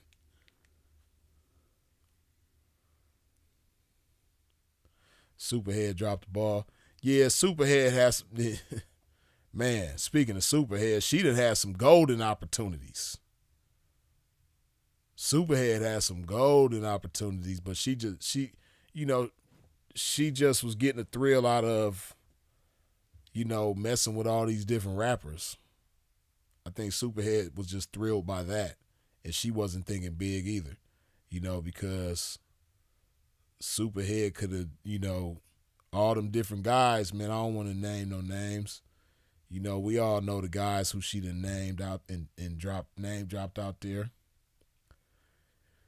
And then, you know, I don't know if she called herself trying to be wholesome again or you know, trying to leave the 304 stigma behind her. But she went and married Columbus Short, man. And, you know, I'm sure Columbus Short is a great guy. But they both was goofy on that one. Because, I mean, from Columbus Short's perspective, you're marrying Superhead. You know, she got all these bodies with nothing to show for it. But the claim to fame that she's got some of the most prestigious bodies to have. But she got all these bodies, and the money does not match the bodies. You know, the money that Superhead may have, it don't match the bodies that she has. You dig? Especially the big bodies. Like, Superhead got some big bodies, man.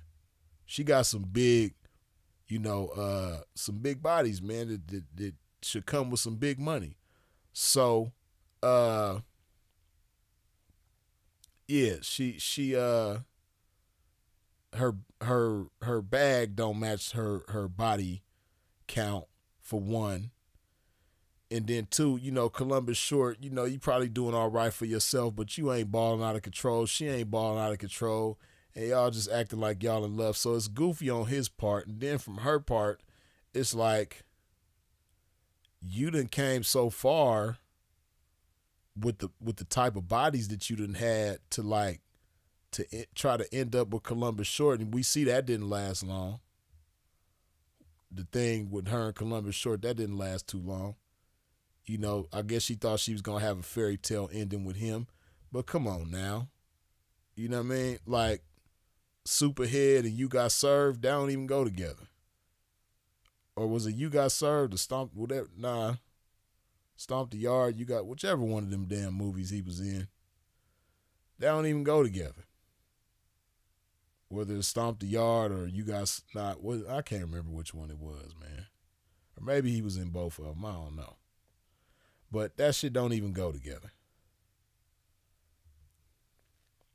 All them rappers, she got a baby by Kool G Rap.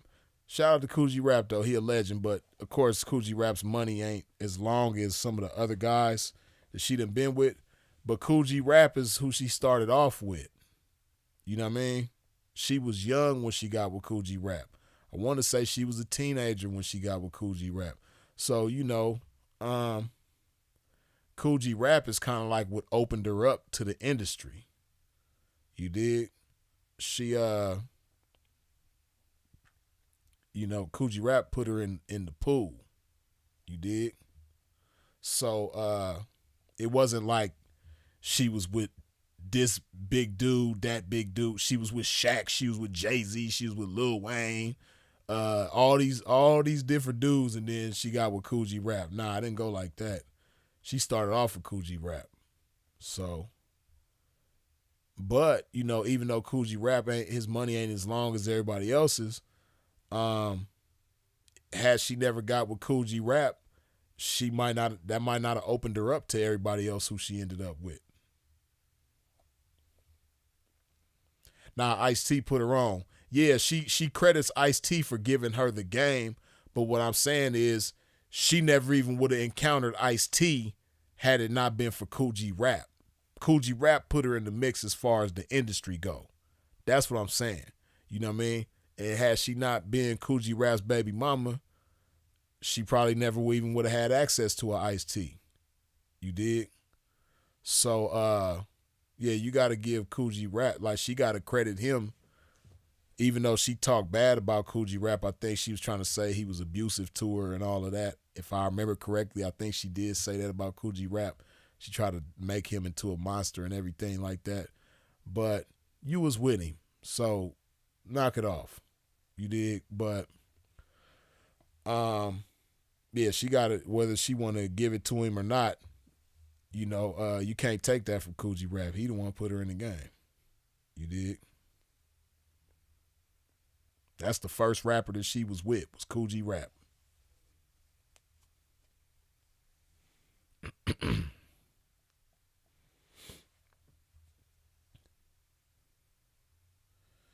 Coogee Rap gave birth to all your favorite spitters, from Nas to Big Pun to Eminem. Yeah, Coogee Rap definitely he paved the way. He set the stage for a lot of people to do their thing. He definitely a lot of people definitely got Coogee Rap in their DNA and probably don't even realize it. Shout out to Coogee Rap. Definitely legendary. And still got bars. Like, that's one thing about Coogee Rap. Like, he an older cat, been in the game 30-something years, but Coogee Rap still got it. Like, that dude's still raw. So, yeah, you got to give it to Coogee Rap. He's still cold. Men work all our lives for moments like that. Just put in the best situations to F it up. Yeah, that's real. What about Eddie Winslow? Yeah, I forgot about Eddie Winslow. But yeah, she was with him too. She was, I think, was she married to him? I know she was like in a serious relationship with him, but I can't remember if she was married to Eddie Winslow or not. Yeah.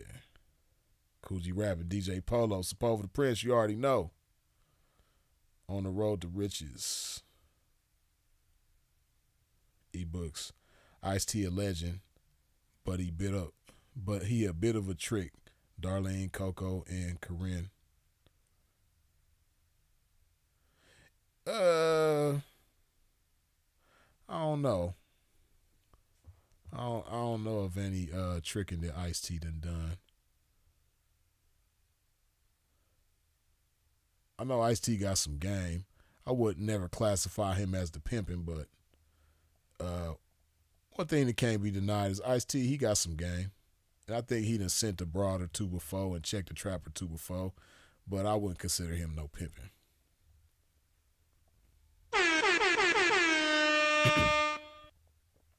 Jack Mack, good looking with the $2 holler.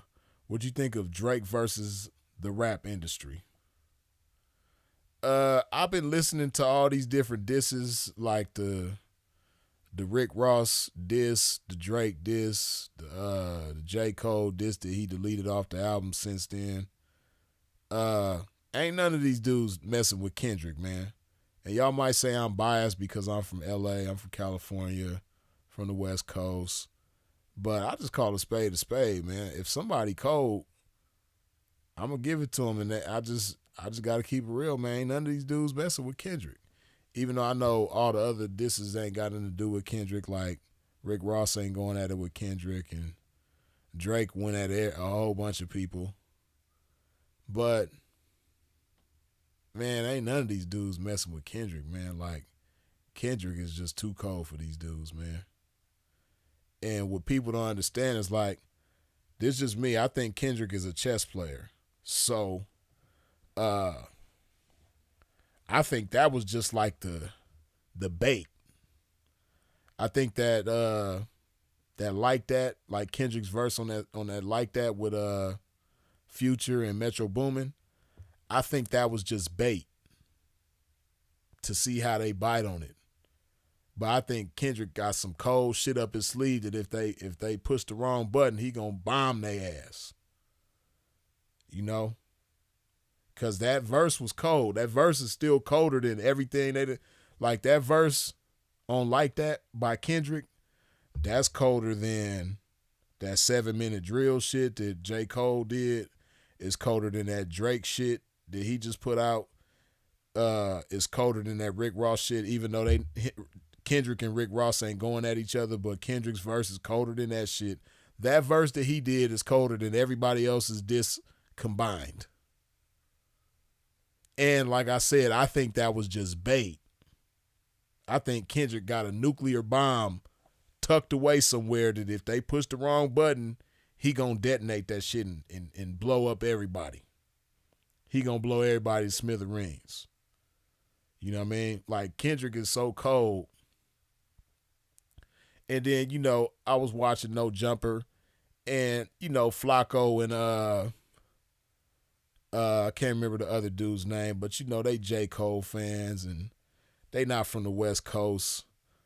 See, I think people be biased towards the West Coast, man. Like, people just don't want to give Kendrick the crown because he's from the West Coast.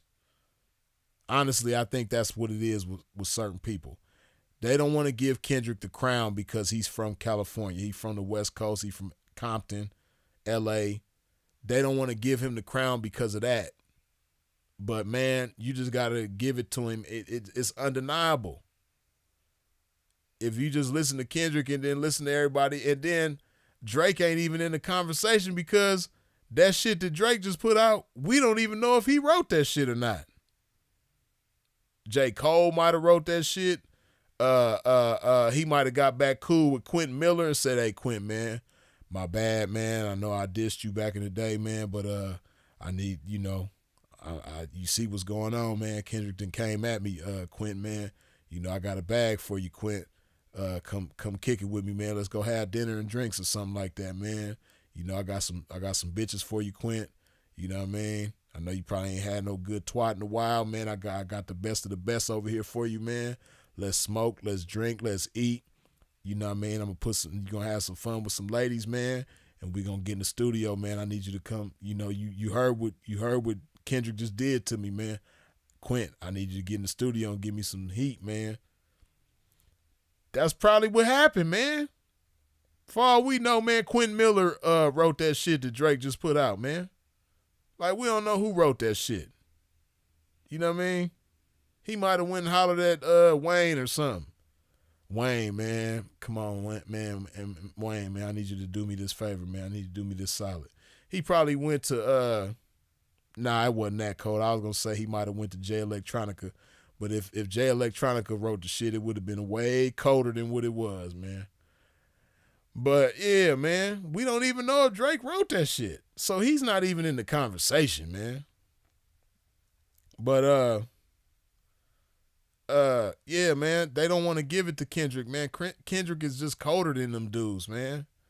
I like J. Cole. J. Cole, he got bars and stuff like that, but he ain't nowhere in the galaxy with no Kendrick. You know what I mean? And see, Kendrick been cold from the gate. Like when Kendrick first started dropping shit, he was vicious. See, J. Cole, he had to develop over time. J. Cole wasn't that cold in his early days, if you ask me, man. Like, J. Cole had to develop. He put in a lot of work, and I give it to him because he got a lot better over time. But when J. Cole first came out, man, like that shit with Missy, you know, he made some cool songs, but the bars just wasn't crazy. Like that Nobody's Perfect, and that's my shit too. The shit that he made with Missy, the Workout, whatever that shit was called, the shit where Bernice, I think, was in the video or something. You know, his early stuff was cool, but he wasn't just killing it with the bar. Kendrick been killing it from the gate. You know what I mean? Kendrick been dope and only got doper. J. Cole didn't get dope until like 5-6 years in. He had like 5-6 years in the game. Then he went from okay to okay, he dope as hell. You know what I mean? But even still, he still ain't nowhere in the league, ain't in the galaxy with Kendrick. Them dudes can't mess with no Kendrick, man. Y'all crazy. Go listen to Pimp a Butterfly. Go listen to Damn. Like, man, them albums is so off. Like, come on, man. They don't even compare, man. Nowhere in the league with no Kendrick. Jack Mack, good looking again with the $5 holla. Kendrick is the best rapper of their generation lyrically, but in terms of success, you can't deny what I think that's what you meant to say. You can't deny what Drake has done. Yeah, I mean, of course, yeah. You can't deny what Drake done as far as success goes. Yeah, Drake is definitely the most successful as far as record sales and accolades and things like that. But as far as just an artist, see, like, you know, people don't see, I come from the 90s, man. Like, I grew up in the 90s when rap was so competitive and whack ass rappers was getting exposed and busted out and dissed and they couldn't make it. Like, it was like a lot of these dudes that's out right now that got hit records and all, like, man, they wouldn't have made it in the 90s. You dig? But what I'm saying is, like, when y'all get a chance, man, listen to The Roots, When Things Fall Apart. That is an album. Like, you got people that have a project with, you know, 12 or 14 or 16, however many songs, and it's a project, right? But a lot of these people ain't putting out albums. You know what I mean? Like, when you get some time, go listen to Doggy Style, Snoop's first album. That is an album. You know what I mean? The Roots, Things Fall Apart. That is an album. Outkast, Aquemini. That is an album. You dig? It's a cohesive body of work. It's not just a list of songs. You dig? Muddy Waters by Redman. That's an album. You dig? And I'm saying all of that to say, the only in the 2010s decade, I can't say the only, but the best album of that decade, man, To Pimp a Butterfly.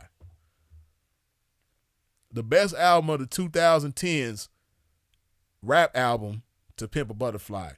Like, ain't nothing, and you could try to put all them Drake albums, Thank Me Later, whatever, all that shit. You could try to put J. Cole, man, can't none of them mess with To Pimp a Butterfly. That's the best album of that decade. Period. Right. Ice Cube, Death Certificate, that's an album. Straight Outta Compton, that's an album. You know what I mean? Like, dudes was putting out albums back in the day, man. These dudes, they just got lists of songs. Ain't nobody, well, I ain't gonna say nobody, but it ain't too many people that's still putting out real albums. Kendrick is putting out albums, man. And, you know, For Your Eyes Only is a cohesive album too, Unc. I don't even know who that is, For Your Eyes Only. I'm sleep. My bad. Excuse my pimping, but God Forgives, I Don't. I haven't listened to that whole thing, but man, To Pimp, you saying God Forgives, I Don't is nah, man. I know you ain't trying to say that album is better than the Pimp a Butterfly ebooks, man. I know you didn't say that ebooks.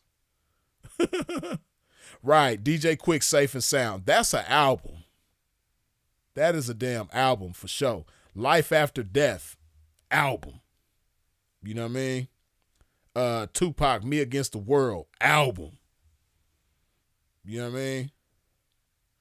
Jay-Z had a Ghost Rider on American Gangster, I believe. Jay-Z ain't had no damn Ghost Rider, man. Come on. Jay is real, man. Come on, man. Stop the nonsense, man. I'm not hearing that. Sinful refused to believe it when I said it. Yeah, because Sinful's favorite Jay-Z album is American Gangster. My favorite Jay-Z album is a coin toss between The Blueprint and the Black Album.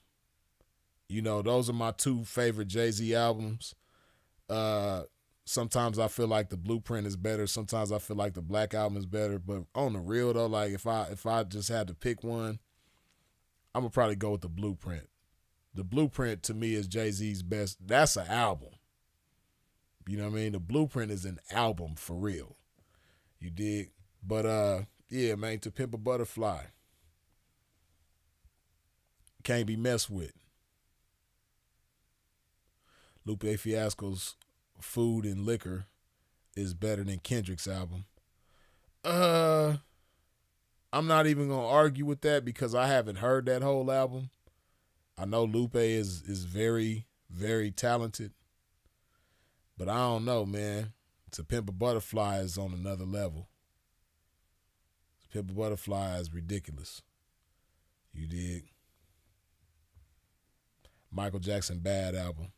Yeah, but we talking about just hip hop. It's, you know, I could go on and on about, you know, R&B albums, just like real albums. Like shit, I'll be here until next week talking about R&B albums, but and soul albums and even pop albums and stuff like that. But G Twilight say, hey, remember that No Limit Top Dog album though? That G Bedtime Story, probably the hardest joint Snoop ever did. Yeah, I ain't gonna lie. Of course, my favorite Snoop album is Doggy Style. Doggy Style just can't be messed with at all. That ain't just my favorite Snoop album. That's one of my favorite albums of all time, period. Doggy Style is just a masterpiece on another level. But I can't lie. The No Limit Top Dog album, that album was hard. You dig?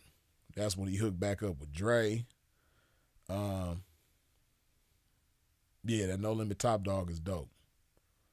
I remember buying that CD from Target on Atlantic and 33rd Street in Signal Hill.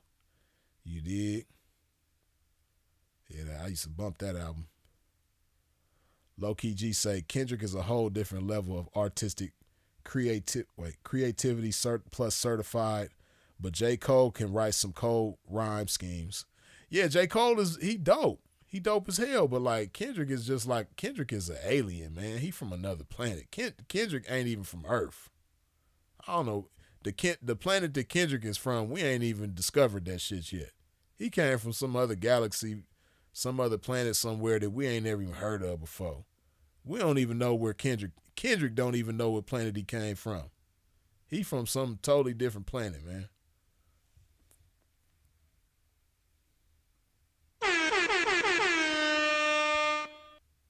E-Books, good looking with the $5 holler. You disagree with Sinful that if K-Dot was a 90s MC, he would be a rapper at best? You saying MC as opposed to rapper? Wait, so you saying that Sinful said that if K-Dot was a 90s MC, he would be a rapper at best? So are you saying, you saying mid at best?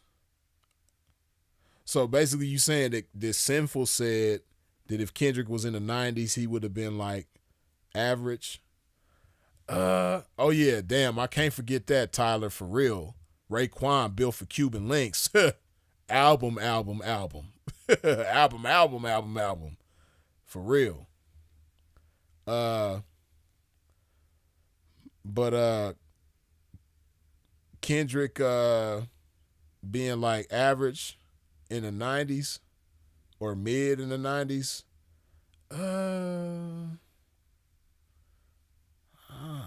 I think Kendrick could still be able to hold his own in the 90s, man. That's just me. I was around in the 90s, so I know. In the 90s, boy, it's so much heat that come from the 90s, it's ridiculous. You dig? Like, shit.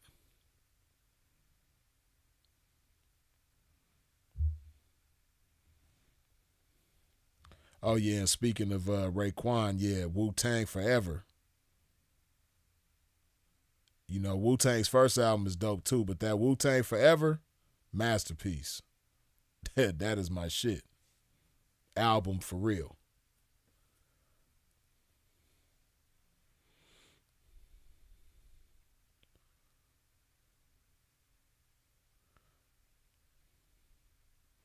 Mid rapper at best. Also, are you saying ebooks? Are you saying that that's what Sinful said? And you asking if I disagree with that? Yeah, because I disagree with that. On the real, as this is my, because I just know how Kendrick's mind worked from an artist perspective and from an MC's perspective, right? And G Twilight, I know you can relate too, right? But I think Kendrick would have been even better in the 90s. As cold as he is right now, if Kendrick was around in the 90s, he would have been better. Like if Kendrick was born in the 70s and was an artist in the 90s, like if he would have came out in the early 90s or something like that, Kendrick would be even better. Because, you know, Kendrick is just blessed with certain gifts, man. And I think as cold as he is in today's times, he would have been even more vicious in the 90s. Kendrick would have been a force to be reckoned with in the 90s. He would have been even colder because the level of competition. See, this you got to understand, like, when you around other creative minds and there's other creative shit out there in the industry, you just naturally step your game up. When you got it, when you got that gift like Kendrick got, your game is just going to naturally be stepped up. You're going to be inspired to, like, do certain shit that, like, you know, it was so competitive in the 90s and originality was the thing. If you was a biter, if you tried to copy somebody's style in the 90s, you wasn't going to make it. Everybody was going to dish you and make you real uncomfortable and you just wasn't going to make it. Like how they do right now, Drake, shit. You want to talk about somebody who wouldn't have made it in the 90s? Drake wouldn't have made it in the 90s. Because the moment he got exposed, the moment, like, because, you know, Drake tried to make it like he just some cold-ass MC. And the moment he got exposed for having a ghostwriter, Drake would have fell off. His career would have been over with back then. He wouldn't have made it. You know what I mean? Want to talk about somebody who wouldn't have made it in the 90s? Drake. Drake would have, like, see, you youngsters, man. Even you 90s babies, even though some of you 90s babies is in your 30s right now and you in your mid-30s, you know, you got some 90s babies that's 34 years old right now. But listen to me, man. Y'all too young to even know about. Some of y'all might have heard the stories. But there was a group in the 80s when I was a little boy by the name of Milli Vanilli. And man, Milli Vanilli was the biggest shit at one point in time. They were so hot. You know what I mean? Milli Vanilli was tearing up the charts. Milli Vanilli was selling out concerts and selling records, and they was just so big. They had the radio sold up. They was dropping hit after hit. Man, Milli Vanilli was killing it. Milli Vanilli was bigger than big. You know what I mean? Like how you think Drake is big now, Milli Vanilli was big like that back then. They just didn't have as long of a run as Drake. You know why? Because they got exposed for being frauds. You know what I mean? They tried to portray themselves one way and they got exposed. And when they got exposed, guess what? That was the end of Milli Vanilli. It was over with. You dig? See, nowadays, authenticity don't matter. So Milli Vanilli would make it in today's times. Like if Milli Vanilli was young and they came out, like if you could just like put Milli Vanilli in a time capsule back then and freeze them and then thaw them out in today's times, Milli Vanilli would be big right now. And the shit that happened to them in the 80s, if that happened to somebody in today's times, it don't even matter. People gonna laugh. They might, roast them or whatever. But if they come back with another hit, guess what? People still gonna mess with it. See, it was over with for Milli Vanilli back in the day because it was all about authenticity. You had to have some talent to make it back then, and you had to have some originality to make it back then. So that's why Milli Vanilli didn't make it, because they got exposed. If when y'all get a chance, for those of y'all who too young to know about Milli Vanilli, it's on YouTube. It's all over the internet. I know it is. Just look up Milli Vanilli when you get a chance. They had a song called Girl You Know It's True. Girl You Know It's True. Man, that shit was a hit back in the day. That shit was on the top of the charts. They was huge off of that song. But they was on stage performing. And the record started skipping. Oh, man. The record started skipping. They on stage because Milli Vanilli, see, they wasn't just singers. They could dance. You know what I mean? I can't take that for, I could just keep it real. People, they take it from them because the singing, it wasn't them singing. That's what happened to Milli Vanilli. The voices on the records were not theirs. And that's the messed up part about it, because Milli Vanilli actually could sing. They were actually talented, but it just so, I don't know how the ball bounced like that, but the voices on the records were not theirs. You know what I mean? They was using somebody. Just imagine you've been a Drake fan this whole time, and then you find out that that's not even Drake's voice. You find out that that's a totally different person's voice. You know what I mean? Or SZA. Y'all love SZA. Imagine if you found out that wasn't even SZA's voice. They just, they think SZA's marketable and they using her face and all of that, but they don't like SZA's voice. This other voice, they like it better, but they don't like the person whose voice it is. They might be fat or they might be ugly, and they like, you know what? You not the most marketable one. SZA look better than you. She's more marketable, but we like your voice better. So we gonna put your voice with her image. That's what they did with Milli Vanilli. Milli Vanilli had a good image, and they can perform their asses off. See, that's what you can't take from Milli Vanilli. They could perform. They put on a good ass show. They could dance and all the shit, but it just wasn't their voice, man. So they got exposed on stage. They was performing, and the record started skipping, and it was like, girl, you know it, girl, you know it, girl, you know it, and then the record was just skipping, and it was like, oh, what? I shouldn't be laughing at them, man, because I know that just ruined their life. That was devastating, man. But yeah, they got exposed, man.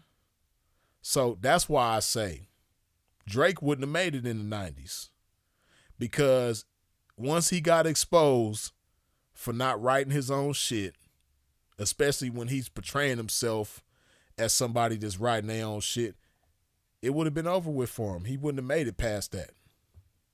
You know what I mean? Because like I said, today's time, like I said, let's say Milli Vanilli was out right now. Then they get exposed.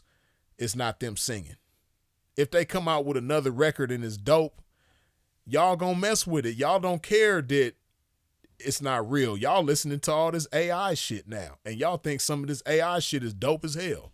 So if you gonna listen to some AI, for sure Milli Vanilli could have made it in today's times. If they would have came out, and let's say that happened in today's times, Milli Vanilli, they hot right now, 2024, a fresh new group by the name of Milli Vanilli. They doing their thing, but then they on stage performing, the record starts skipping, they get exposed.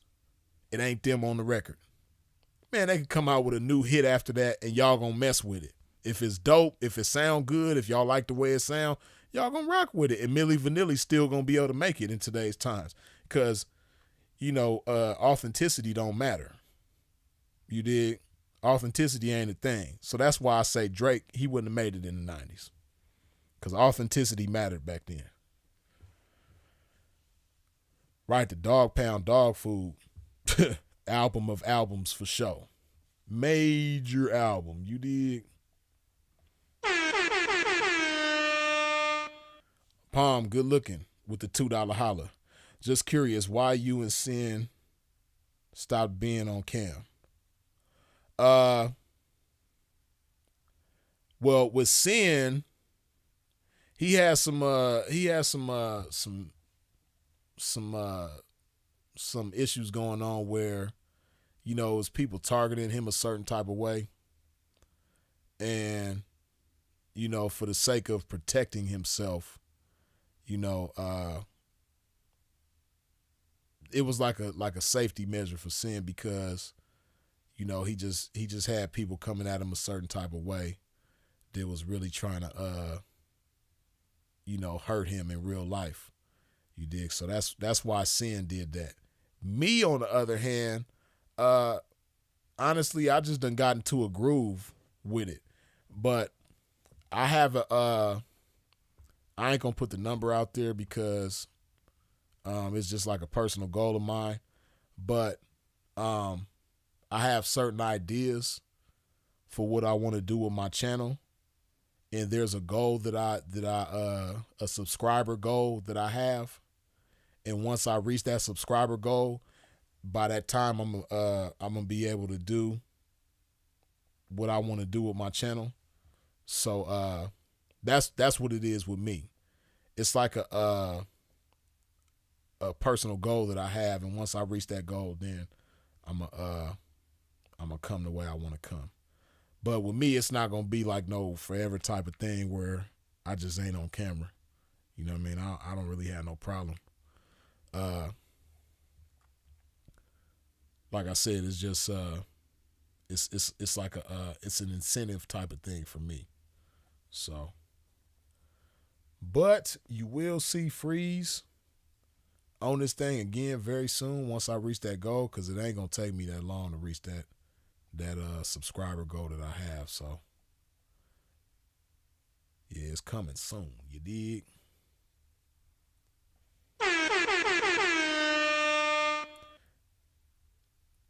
Ebooks, good looking with the $2 holler. Easy E and Master P didn't write or made beats. Yeah, but see, like, Easy E and Master P didn't try to hide that. They didn't try to make it seem like they was just the coldest spitters. You know what I mean? Like, it was a known thing that they weren't really rappers like that. You know, people just wanted them to rap. Like, Easy never wanted to be a rapper. But Easy just had a cold ass persona in a cold ass voice for a rapper. Like, Easy had the perfect voice to be a rapper. So, he just did it, and that shit ended up being a hit. And it's like he couldn't turn back. Master P, honestly, I think with Master P, I think he probably rapped out of necessity. You know what I mean?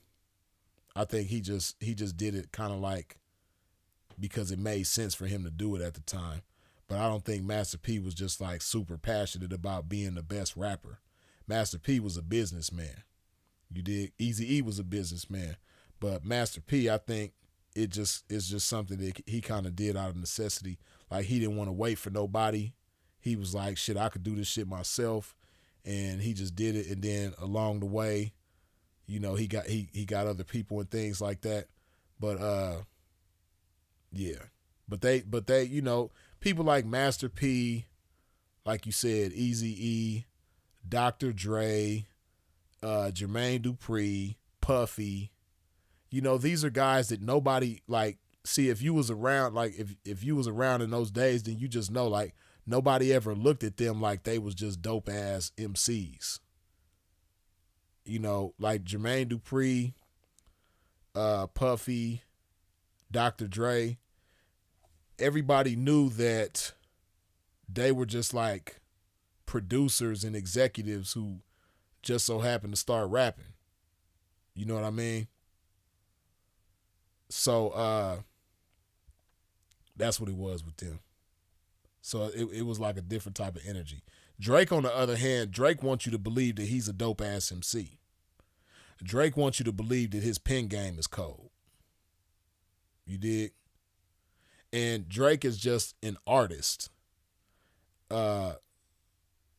Everybody who I just mentioned, they weren't just artists. They're people who either were producers or executives and they ended up being artists. But they wasn't people that had dreams of being an artist. Like Master P wasn't dreaming about being an artist. Eazy-E, Dr. Dre, Jermaine Dupri, Puffy, those guys weren't dreaming about being artists. You dig? So Drake, on the other hand, he was dreaming about being an artist before he came out. He wasn't no producer. He wasn't no writer. He wasn't no executive or something like that evolved into an artist. No, Drake wants you to believe that he's a spitter.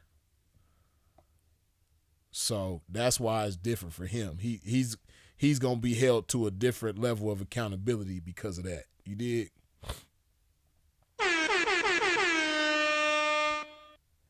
Jack Mack, good looking with the $2 holla. Who's better to you, Nas or Kendrick?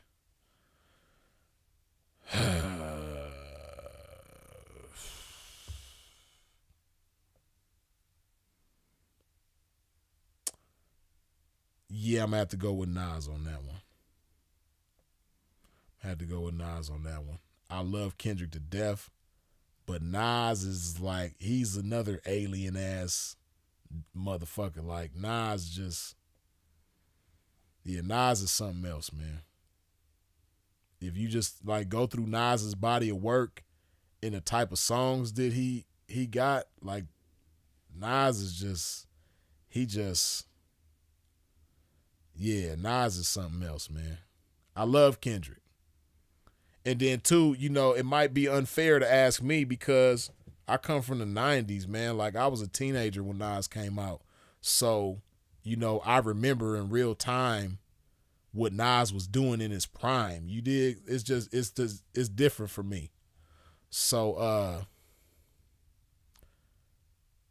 yeah, Nas, he just did some shit like, the type of songs that Nas did. And Kendrick got some vicious ass original type songs too, but like when you think about I Gave You Power, where Nas is speaking from, like the whole song is from the perspective of a gun. He's rapping from the perspective of a gun, a pistol. Like that shit is crazy. Like the type of stuff that Nas has done, you know, it's just off the chain, man. It's ridiculous. And Rewind, he did a whole song backwards. Like, yeah, Nas in the league of his own, man. Nas is, it's Nas. I gotta go with Nas on that one. Nas is something else. I love Kendrick, but between Kendrick and Nas, and see, that's what I mean. That's an example of, I can give credit where it's due. I'm not just some dude from the West Coast that's like, man, the West Coast, we harder than everybody. No, man. You know, if somebody hard, it don't matter where they from. And Nas is just, Nas is, he's something else. You dig? So, yeah, I'm going to go with Nas on that one for sure.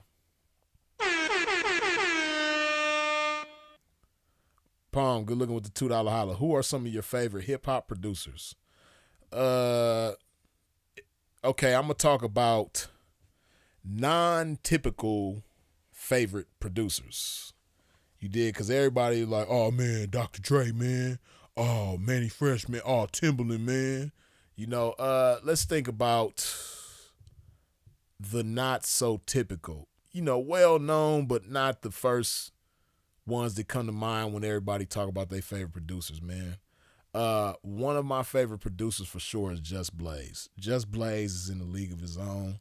Just Blaze don't get enough credit. Just Blaze is cold. You know what I mean? And what I love about Just Blaze is when you know his style, you can listen to a beat and tell it came from Just Blaze, but he don't have a type of sound where all of his shit sounds the same. You know what I mean? Like, I love Swiss Beats, but Swiss got like a certain type of sound where cause he uses certain sounds. So when you hear Swiss Beats, based on the sounds that he uses, you kind of could tell that it's Swiss. You dig? But Just Blaze, on the other hand, he got a variety of flavor. But the way that he like this is a signature move of Just Blaze's. He has a 4-bar climax where like at the end of every 4 bars, or sometimes at the end of every 8 bars, it's like a big climax with Just Blaze. Like trying to think of a good example of that.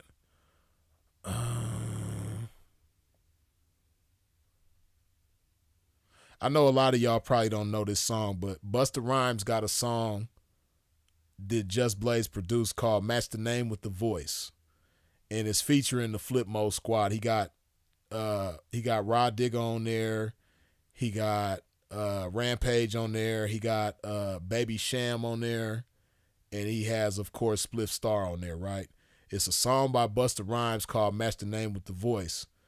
And it's a classic Just Blaze type of beat.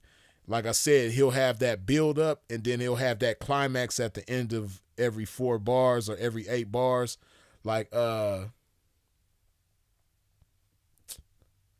there's certain shit that I want to play, man, but YouTube be acting gay, man. They be really hating, man. I can still do it though. I know how to do it. Let me see. Hopefully it's on YouTube.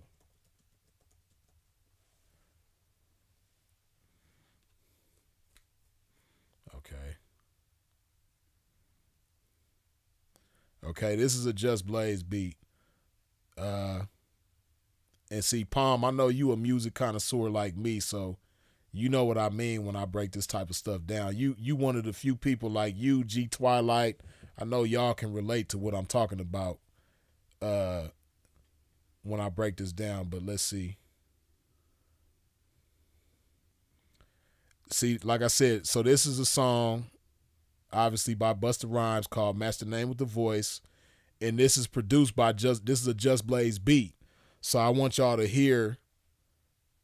I'm a break it down to you as we go. Let's go. Greatness. Yeah. Here go the beat drop right here. Yeah.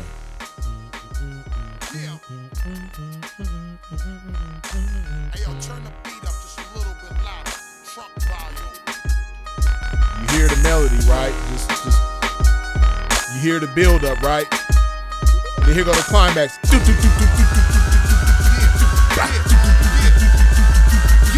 We about to play a little game. Match the name with the voice. So when you pick your favorite MC, you making the right choice. So who are you, baby? Man, that shit. Hey, that album right. And speaking of albums, this is an album.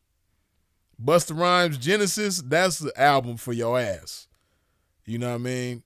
Straight album. But that's what I'm talking about. You heard how that build up, Just Blaze do that in the majority of he don't do it in every beat, but especially in his early shit. Like back in them days, that album came out I think 2005 or 2006, something like that. Or no, maybe earlier. Nah, earlier than that. I'm tripping. That album I think came out like 2002. But you know, just the level of thought and the effort put into that type of production that Just Blaze do. That's why Just Blaze, he always gonna be one of my favorite producers. Another non-typical, because again, DJ Paul, DJ Premier, DJ Quick, those are like typical producers that everybody call their favorites, right? So a non-typical favorite for me is Just Blaze. right? Another non-typical favorite for me is Battle Cat. DJ Battle Cat is cold. And a lot of people don't even understand how, like, a lot of your favorite ass producers are inspired by Battle Cat. Like DJ Quick is inspired by Battle Cat. And the list goes on. But yeah, Battle Cat is another one of my non-typical favorites. So let's see. Just Blaze, Battle Cat. Let's see. Who else? Who else is just dope as hell? Even though he kind of like a typical, it depends on what circle you talking about. He's kind of a typical favorite, but then he's not always the typical favorite. But Jay Dilla, Jay Dilla is off the chain. You know what I mean? Like you can't deny Jay Dilla is raw. You dig? So Just Blaze, Battle Cat, Jay Dilla. Who else? Who else I'm trying to think. Non-typical. Legendary dope producers. Yeah, Havoc is heavily slept on for sure. Wealth Boss, I agree with you. Havoc is dope as hell. I'm trying to think of like, but Havoc is dope, but you know, Havoc didn't really work with a lot of people outside of Mobb Deep. You know what I mean? Like, he did a little bit, but no, Havoc's still dope as hell though. Oh, and he's kind of like a typical favorite for some people too, but the RZA.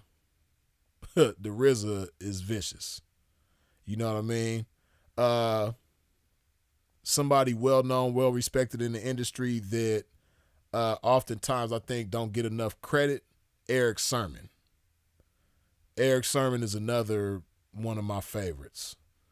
So I love Eric Sermon. I love the RZA, Jay Dilla, Battle Cat, Just Blaze. Who else?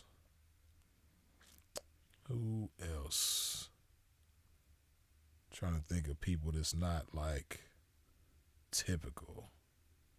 Oh, Beats by the Pound for No Limit. You know what I mean? Beats by the Pound cold. You dig? I don't think they get enough credit neither, but Beats by the Pound was raw. You know what I mean? A lot of your favorite No Limit songs was Beats by the Pound. So yeah, I gotta give them their credit. Who else?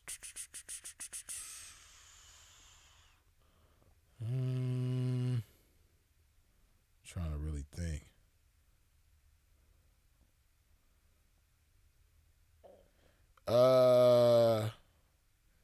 Yeah, I also gotta go with Mike Mosley. Mike Mosley from the Bay Area. You know what I mean? A lot of your favorite SIBO, a lot of your favorite E40, a lot of your favorite Tupac. Yeah, Mike Mosley, man. Gotta give Mike Mosley his credit. He's another one of my favorites that's not typical.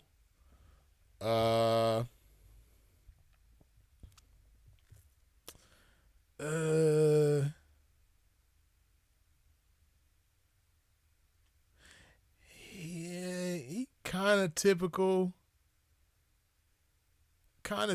but not really. But Devontae, gotta give Devontae his credit too. Yeah, Johnny J is dope as hell too. G Twilight, I rock with Johnny J. But yeah, speak lavish Macadocious. You brought up another one of my favorites that's not typical. Yeah, Superfly for sure. Superfly is for sure one of my favorites. David Banner is dope too. Daz too, but see, those are like kind of like Daz kind of typical. Oh yeah, Rick Rock. Donnie Williams for sure. Rick Rock. See, a lot of people don't know Rick Rock catalog like that. Of course, Rick Rock did a lot of stuff for E40 and a lot of Bay Area artists. But, you know, Rick Rock is cold, man. Like, a lot of people don't even know Rick Rock did that Cater to You. You know what I mean? Cater to You, Destiny's Child, that's Rick Rock.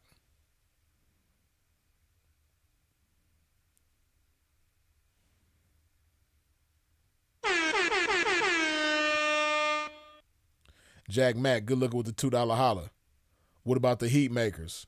Yeah, to be honest with you, I don't know a whole lot of they shit. But yeah, I know they, oh shit. What did I just do? I'm tripping. Yeah, they definitely dope though. What has happened? Okay, here we go. Lavish Macadocious, good looking with the $5 holler. Big blessings, Big Freeze. Are we going to see you on Sharp Tank anytime soon? Probably not, Lavish. You know, I support Sharp. I rock with Sharp. I got love for Sharp. But I don't really want to be involved with No Jumper like that. I just ain't really, I'll get on Sharp's channel, his own personal channel. I'll do something with him on there. Or, if we both end up on somebody else's platform that look like us, then that's cool. But the Sharp Tank is a No Jumper thing, and I don't really, like I said, I don't really want to be involved with No Jumper like that. You dig? But if Sharp want to do something on his channel, I'm there for sure.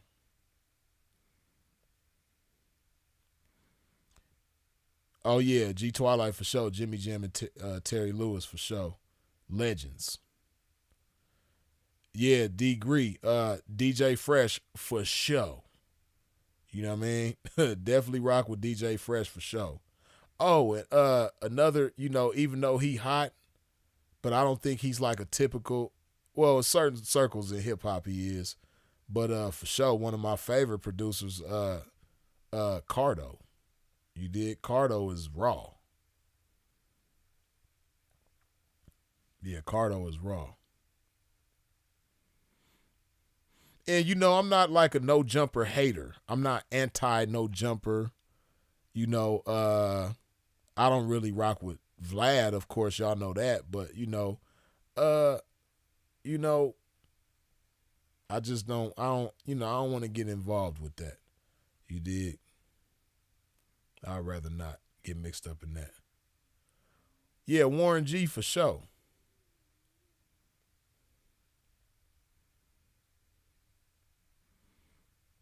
Yeah, Cardo got wings for sure. Cardo, a lot of people be saying that me and Cardo need to do an album together. I ain't gonna lie. If I get in the studio with Cardo, boy, that's gonna be some cold shit. I need to stop bullshitting and yeah, London Drugs too. I rock with London Drugs heavy. G Twilight, I ain't familiar with the Olympics. I'm sleeping on them. Let's see. Ebooks, DJ Homicide. I feel like I'm supposed to know some DJ Homicide stuff, but I can't recall. Oh, somebody else that's not typical but got big old major hits that a lot of people, they know his music, but they don't know his name as much as they know his music. DJ Unique. You know what I mean? DJ Unique produced a lot of early stuff for Bone Thugs and Harmony. You know what I mean? And I met DJ Unique back in the days. I did a little street business with him back, on little underground little street business, you know what I mean? With DJ Unique back in the days when I was real young. And DJ Unique is a real cool, humble dude. But yeah, I like DJ Unique too for sure. 1500 or nothing for sure. You dig? Definitely 1500 or nothing. Sledgerin, yeah. Sledgerin is dope as hell too. For sure. The Justice League, they dope as hell for sure too.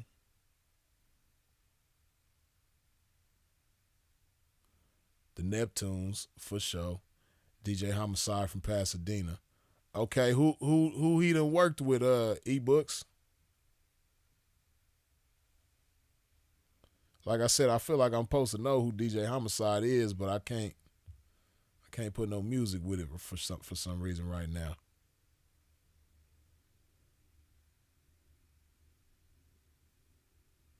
The song I got was Sinful. Damn, where'd that comment go? Oh, the song I got was Sinful. In the beginning is a Cardo beat for sure. Support the Prince. Heat, indeed. For sure. Yeah, Stevie J is dope. Shorty Red is dope. You dig? Yes, indeed.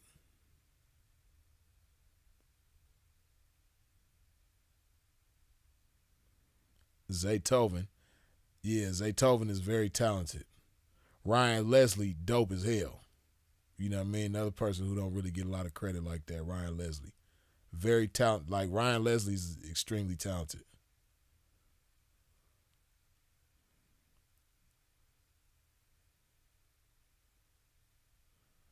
Zaytoven, too legendary.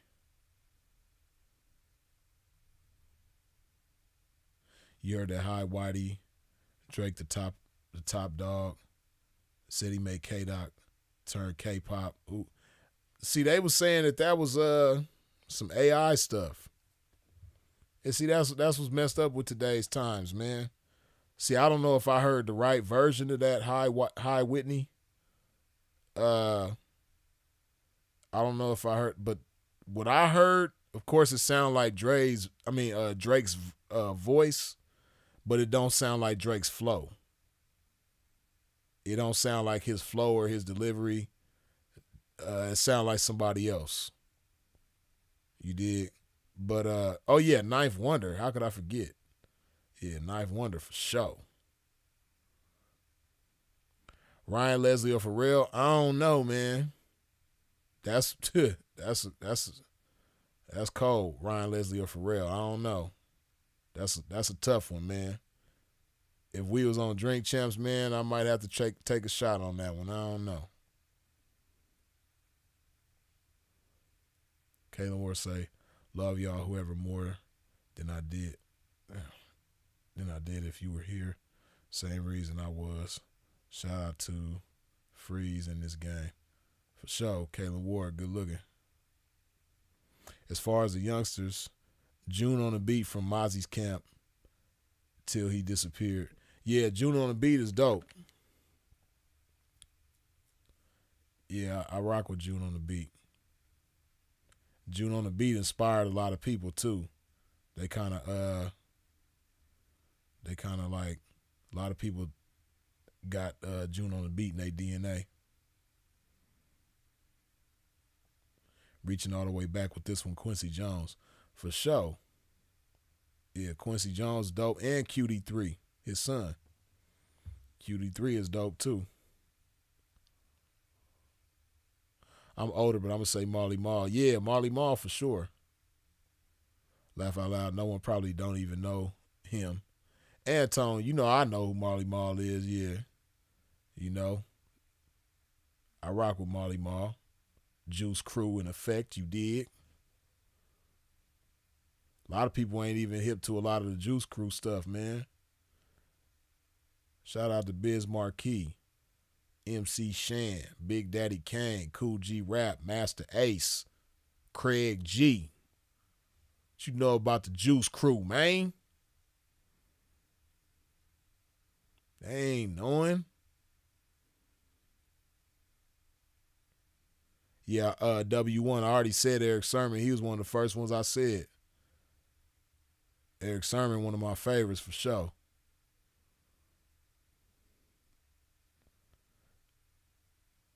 Big Brother Almighty. Say, trying to put a little paint where it ain't. R.I.P. Sinful to P. You dig? Who's better for free? Quick or L Fingers? Come on, Lavish. And I like L Fingers too, man. But for for free, ain't no better combination than DJ Quick and Sugar Free. It don't get no better than that, man. And I like L Fingers a lot. L Fingers is very dope.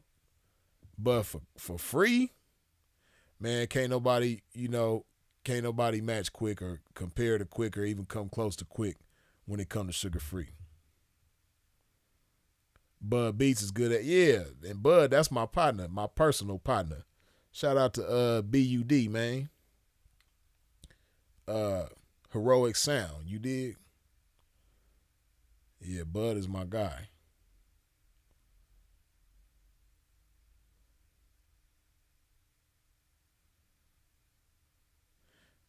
Yeah, Jazzy Faye dope too, for sure, for sure. You dig? Babyface, of course. Wayne got Ghost Riders, LOL. Yeah, Jim, and see, I'm not like everybody else, man. Like, Wayne has his moments, but I never saw Wayne the way everybody else do. And maybe it's because I come from the 90s, man. Like,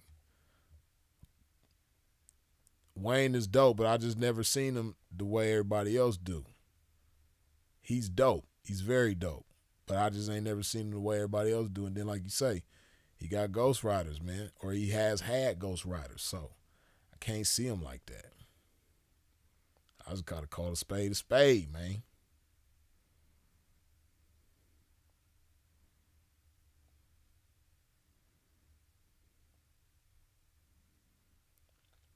Dame Grease, one of my top from DMX to Max B. I know some Dame Grease songs, but I can't think of none. Anton say, what is Larry June producer? He cold too. Larry June worked with several. You know, his earlier go-to producers was Sledgerin, Cardo, and several others sprinkled in. Yeah, I can't forget Roxanne Shante, Sepulveda the Prince. Shout out to her too. She was definitely dope. But yeah, I would say Sledgerin and Cardo was the main earlier producers, but you know, since then he done made albums with Harry Fraud. He done made albums with The Alchemist. And he's dope with all of them, Larry June is. Larry June just know how to pick the right people. You dig? That fits with his flavor. Jermaine Dupri ain't pop up. Yeah, of course. Yeah, I think I mentioned Jermaine Dupri earlier. Cause when I was first talking about my favorite producers, I was talking about like non-typical favorites. And I mentioned Just Blaze, Battle Cat, Jay Dilla, can't remember who else I mentioned. But yeah, man, you know, I was trying to pick the non-typical favorites in the beginning, but now we just giving props to everybody. Right, Ace again, Harry Fraud. How did I not mention him? Yeah, Harry Fraud is dope.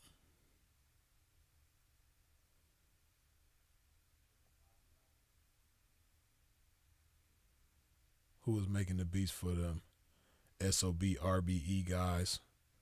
Damn, I feel like I know that. I can't. Damn, who was making them SOB RBE beats, man? Damn. I feel like I'm supposed to know that, but I'm tripping. Can't even think of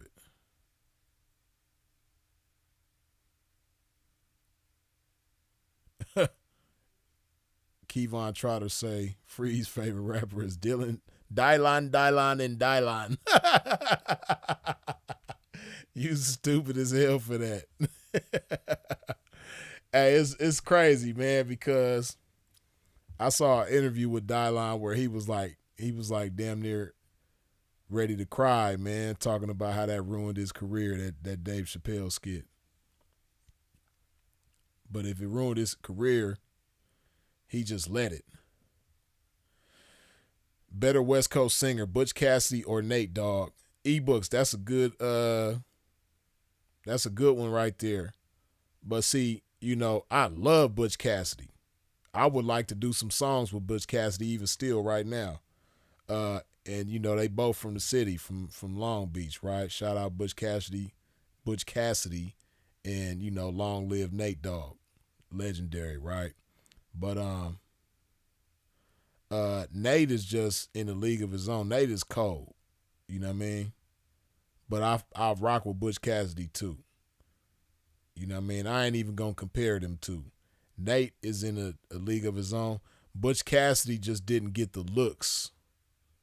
You know what I mean? But it's other people that are bigger than Butch Cassidy that I think Butch Cassidy is doper than. Butch Cassidy dope. A lot of people ain't even hip, man. But yeah. Butch Cassidy is that dude, man. Shout out to him. Yeah, somebody, they called me Kenny. Somebody mentioned Havoc earlier, though, for sure. Oh, yeah, Lil Jon. I can't forget about Lil Jon. Yeah, Anton. D Nice was cold, too. He's still active, I think. Yeah, D Nice was cold with the production, too. A lot of people ain't hip to D Nice like that. A lot of people only became hip to D Nice during the pandemic when he was DJing during the pandemic and putting them cold mixes together. But D Nice a cold producer too from back in the day. Ain't nobody ever with Nate RP. Yeah, nobody does it better than Nate, dog. Yeah. Yeah, LaToya Williams fire for sure, for sure. Butch is underrated. Cocaine is nice too. Yeah, yeah. Would you do a song with Silky Slim? Of course. Yeah, I definitely would. I need to start playing and do something with Silky. Butch Cassidy was choking shit out in that Lay Low video. For sure. Yeah, man. But yeah, man, we've been rocking for quite some time, man. Pim gonna go ahead and wrap this thing on up in just a minute, man.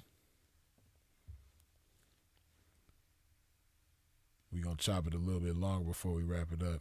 Kevon try to say, better group, NWA or Wu-Tang. Don't be biased because you from the West. Nah, it's not a matter of bias, man, but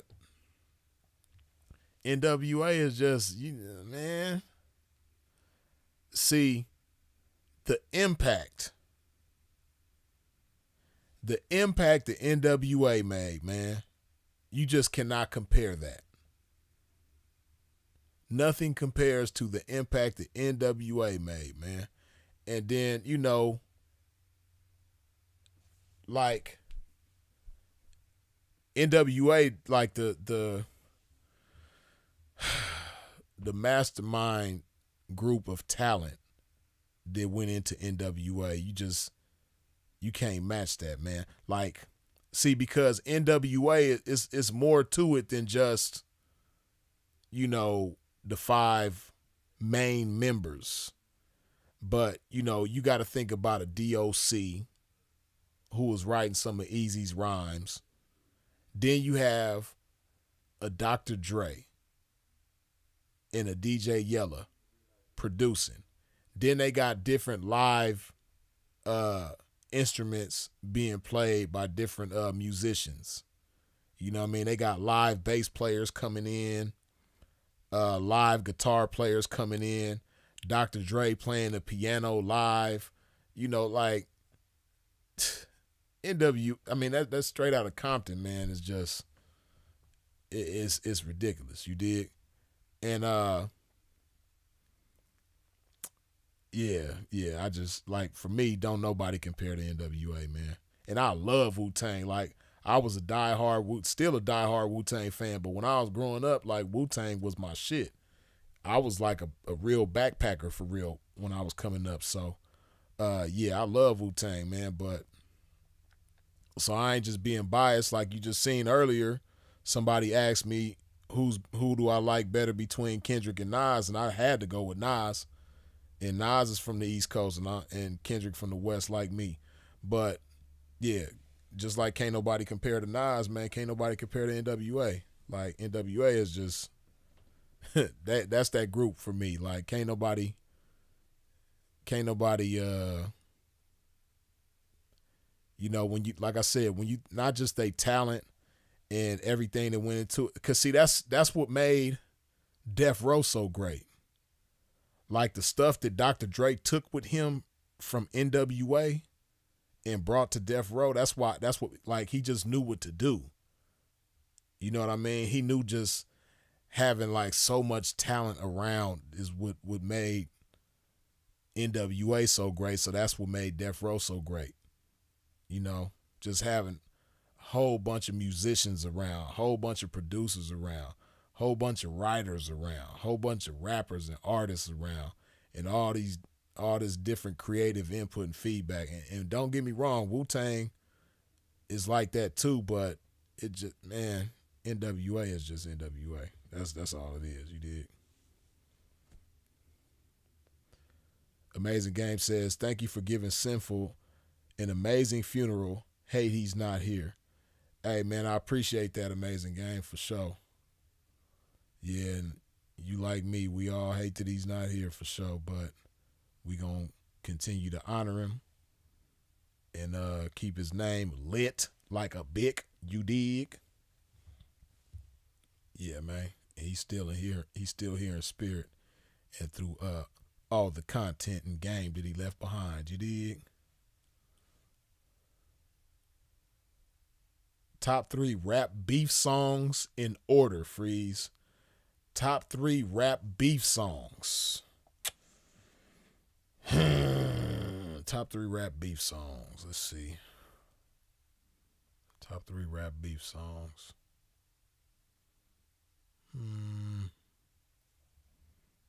Top 3 rap beef songs.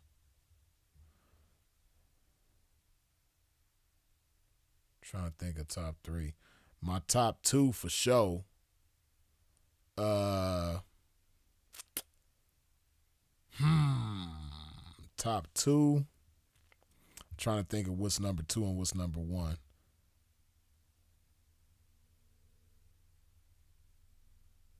See, I know Sin would disagree with my order, but I got to keep this order.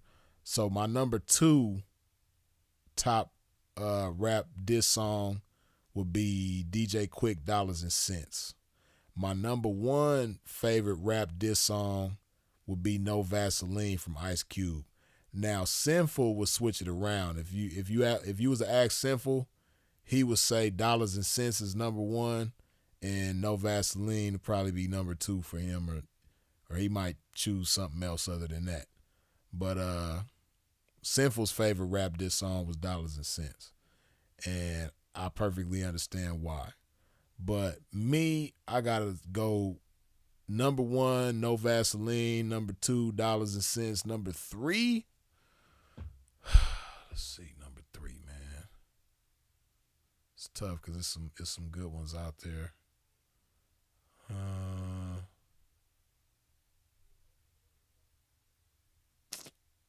man.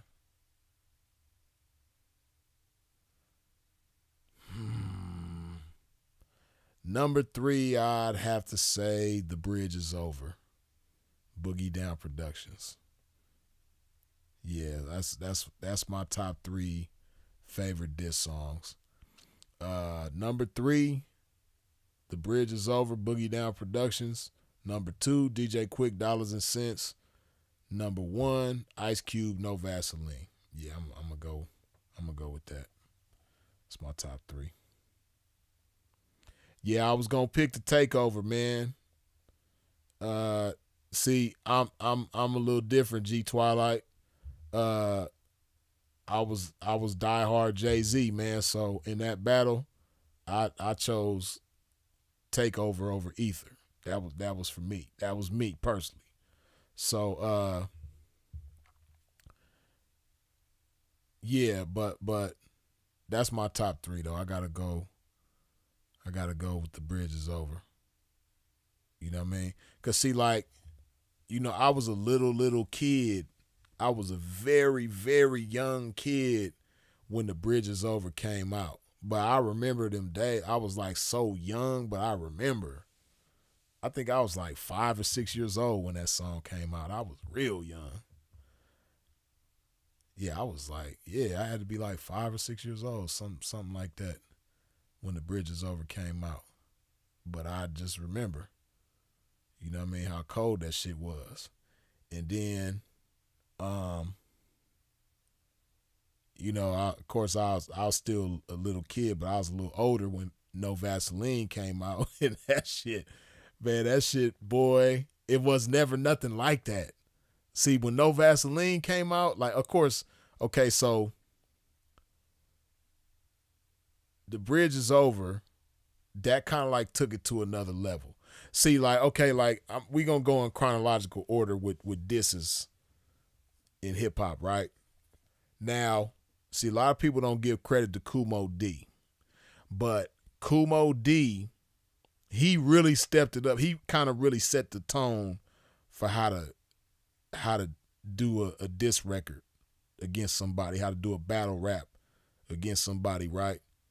When Kumo D dissed Busy B, he took it to another level. Then when KRS-One dissed the Juice Crew, he took it to a whole nother level.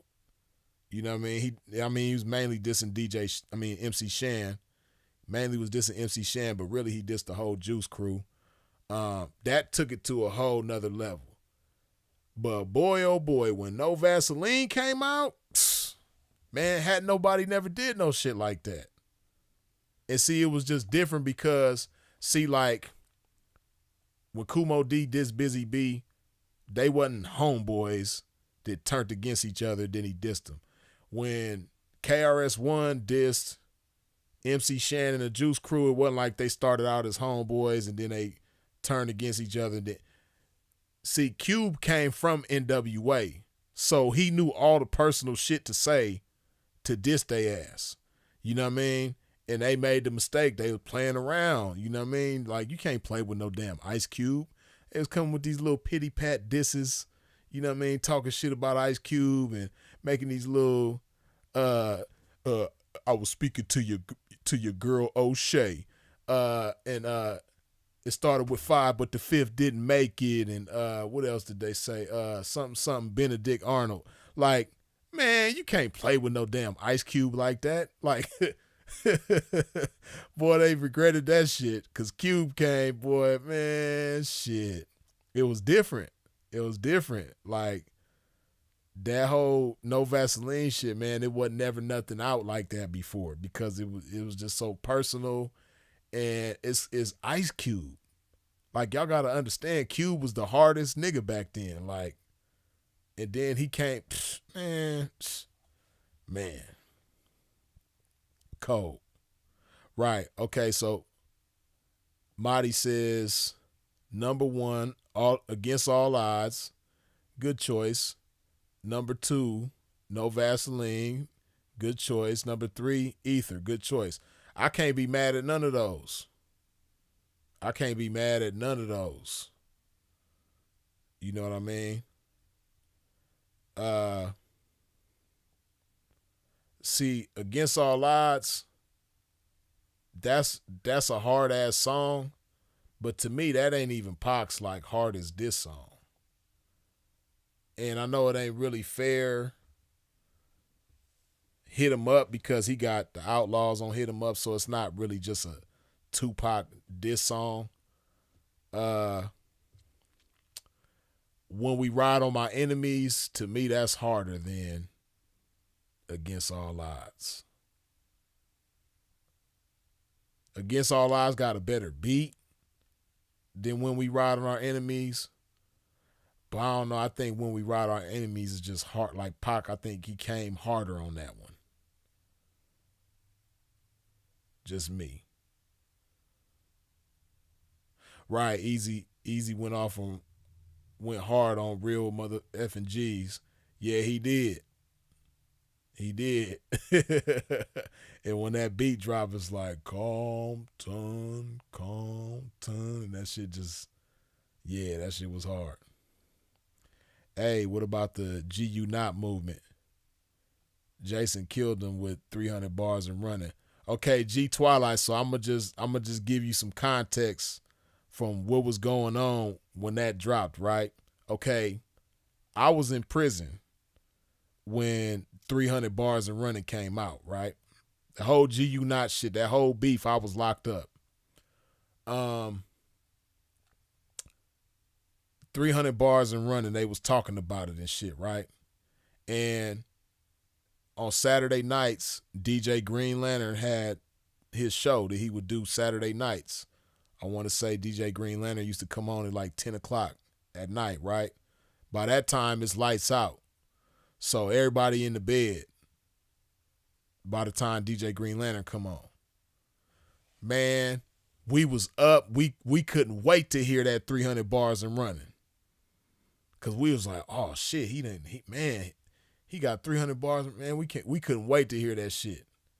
Man, when that shit came on, everybody got their Walkmans and their headphones on, but you got like one ear off and you got one ear on so you can hear everybody else's reaction to that shit. I can't lie. 300 bars and running was cold. Man, the game killed that shit. And like I said, you just got to picture me being in prison and I'm on my bunk and everybody else is on their bunk and we listening to the shit with the Walkman on DJ Green Lantern Saturday night. See, it's different now. Like, see, that's why, certain shit don't impact you the way that it used to back in the days because we had to wait for shit. See, now it's like when something drop, you could play that shit a million times over and over whenever you want. But like back in the days, it was an anticipation that was built up because we was hearing about the shit all day. They talking about 300 bars on the radio, but then we gotta wait until Saturday night for DJ Green Lantern to drop that shit. And man, when we heard that shit was so hard. You know what I mean? See, a lot of y'all don't remember the days of FM radio when certain, like I remember when Hit 'Em Up came out. I'd never forget. Theo was the one that dropped that shit. Theo on 92.3 The Beat. You know what I mean? The first time I heard Hit 'Em Up, it was Theo on 92.3 The Beat. And same thing. Everybody was talking about this shit. And of course, because Hit 'Em Up had a whole bunch of cussing on it. But Theo still played that shit. He just, of course, they had to bleep out all the damn curse words. But man, that shit was so hard. You know what I mean? Like when Hit 'Em Up came out, that shit was hard as hell. And then, like I said, see, with No Vaseline, it took it to another level because Cube had a personal relation. Like those was his homeboys that he got into it with. So that's what made No Vaseline so hard. And then Hit 'Em Up, you know what I mean? It was so cold because same type of thing. Like Biggie and Tupac was homeboys. Then Tupac gets shot. He think Biggie got something to do with it. All this old type of shit. You know what I mean? And the way Tupac was talking shit at the end, the way he was dissing everybody, man, that shit was hard as hell. You know what I mean? And like I said, we had to wait until the radio played that shit. You know what I mean? So that anticipation that came from waiting for FM radio to play the shit. You dig? Right. Theo, the 3 o'clock traffic jam. Sucker repellent. You already know, man. See, I don't know if people remember that, man. Like if you from LA, I don't know if y'all remember when that first time Theo played Hit 'Em Up on the radio. Man, that shit was so hard.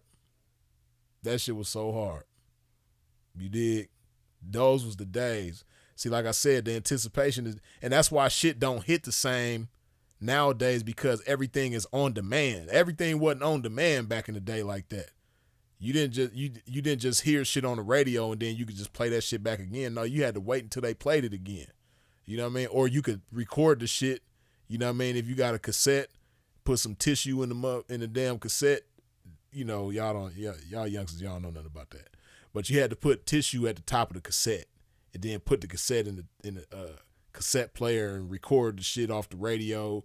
Then you could play shit over and over again like that. But that's all you could do. You know what I mean? Like it wasn't like digital like it is now. You just look the shit up on whatever Spotify, Apple Music, YouTube Music, all the shit. It wasn't like that, man. You know what I mean? Like it was just different back in the day.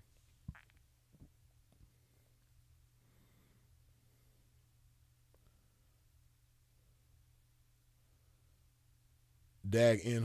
Horning says, Joe Budden was doing mood music tapes before Drake. Yeah, hey.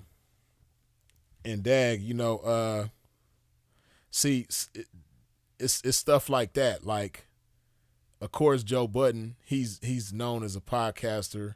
He doing his thing as a podcaster. Joe Budden podcast, all the shit. He doing his thing.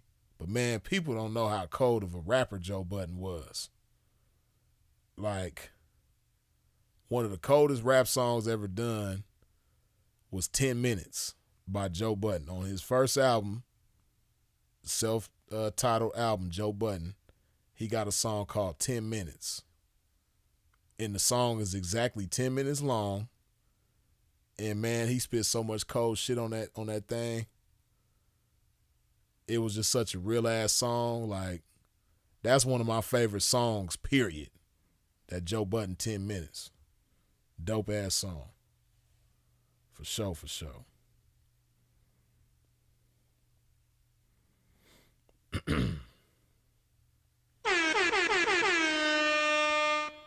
Palm, good looking with the $2 holler. I know you spent time in Minneapolis. Ever heard of Atmosphere? Come on, Palm. You know I'm an 81 baby, man. I'm the same age as Idea, man. Yeah. Atmosphere, Idea, and Abilities. Yeah, I know about that era of music for sure.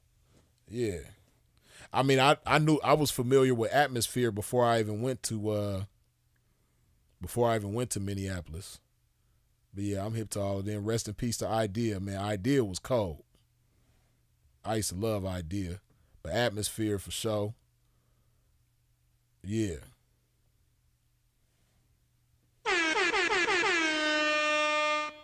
Amazing game. Good looking with the $5 holler. Freeze is it. Yes, indeed. Appreciate you.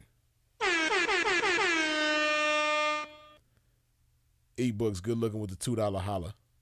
Worst biter, Gorilla Black, Top Dog, or The Realest. Hey, that's a good one right there. Damn. The worst biter. Let's see, man. Cause woo. Hey, see, y'all youngsters, y'all don't even know what he talking about. Okay, so let me break this shit down for you babies, right? Ebooks asks, who is the worst biter? Gorilla Black, Top Dog, or The Realest? Okay, so the Gorilla Black was a Biggie biter. Gorilla Black bit his whole flavor from Biggie. Okay. Top Dog bit his whole flavor from Snoop Dogg. See, Top Dog, Suge was an asshole, man. Shout out to Suge Knight, man. I got a lot of love for Suge Knight, man, but Suge was an asshole, man. He went and got all the fake everybody, man. He went and got the fake Tupac, the fake Snoop Dogg. Like, Suge was an asshole, man, for that. But Gorilla Black was the fake Biggie. Top Dog was the fake Snoop Dogg. And The Realest was the fake Tupac. And I'm not for sure if Top Dog is still with us. I know something happened to Top Dog. I don't know if he's not here with us no more, if he got a lot of time. What happened to Top Dog, man? I can't remember. Let me see if there's any updates on Top Dog.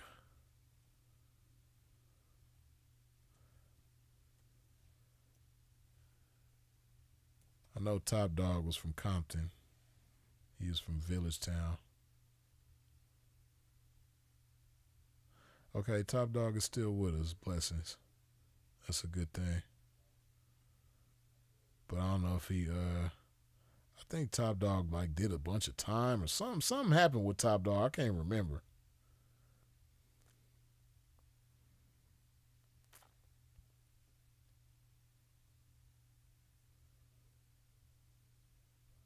It looked like Top Dog still be putting out music too. Okay. But yeah, Top Dog, the worst biter though. Let's see, man. Damn.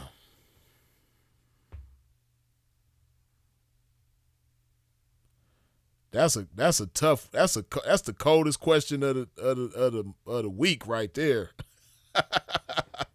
I'm trying to really think, man. I don't know. I might have to go with Gorilla Black though, man.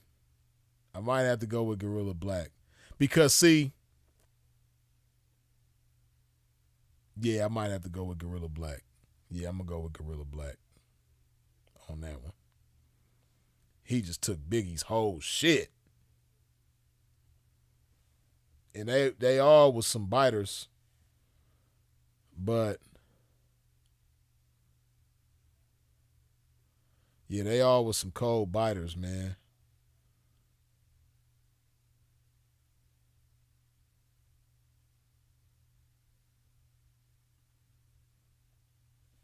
Yeah, I don't know, man.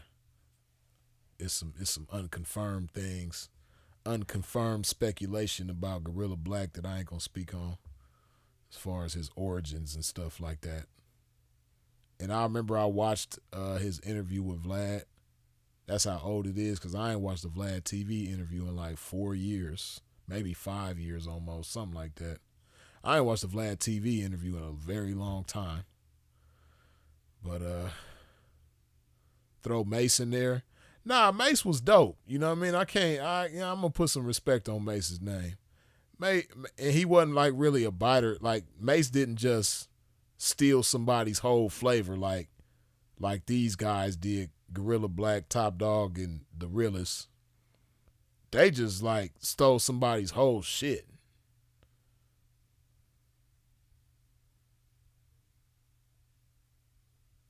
Yeah, they stole somebody's whole shit. I can't best rappers not from the US. That's a good one too. Let's see, who's the best rappers not from the US? Let me really think about that.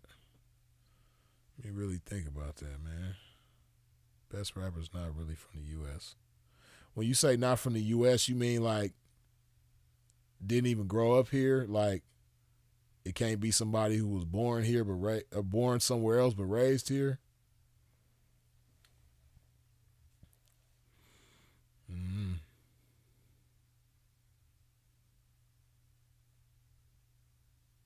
Right, hell yeah, P. I fuck with Rhyme Sayers heavy.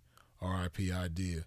Yeah, Palm Seat, like, you know, I don't know if you done picked up on that, man, but I'm really a real hip-hop head, man. You know what I mean? I rock with hip-hop. You dig?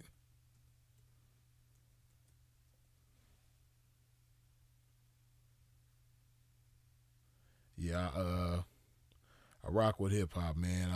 I like the Living Legends. The Living Legends is dope as hell. Hieroglyphics. You know, I like all that kind of stuff, man. Planet Asia. You know what I mean? Like, yeah, I'm into all that kind of stuff, man. Cali Agents, all that type of shit, man. You know, I listen to all that real hip hop stuff, man. Dilated Peoples. Yeah, man. I mean, I'm into all that kind of stuff, man, for sure. All the raucous shit, raucous records, you know what I mean? Black Star, The High and Mighty, Thurston Howell the Third. You know, I like all that kind of stuff, man. You know what I mean? Like, I'm a real hip hop head. You dig?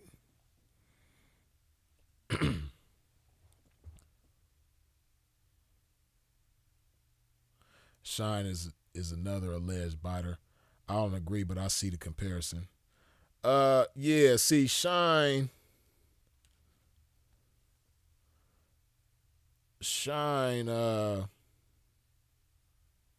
I think Puff rocked with Shine because he has similarities to Biggie, but Shine was a little different though. Shine, and then he kind of evolved later on too. You know, G Twilight say Most Def. Yeah, Most Def. Oh, speaking of albums, like we was talking about albums earlier, Black on Both Sides by Most Def, album. You know what I mean? Train of Thought by Reflection Eternal, album. You know what I mean? I go on and on about albums, but those are albums though. That Black on Both Sides is my shit. That album is so damn cold. That's one of the coldest hip hop albums ever. Yeah, that Black on Both Sides, Mos Def, raw, cold as hell.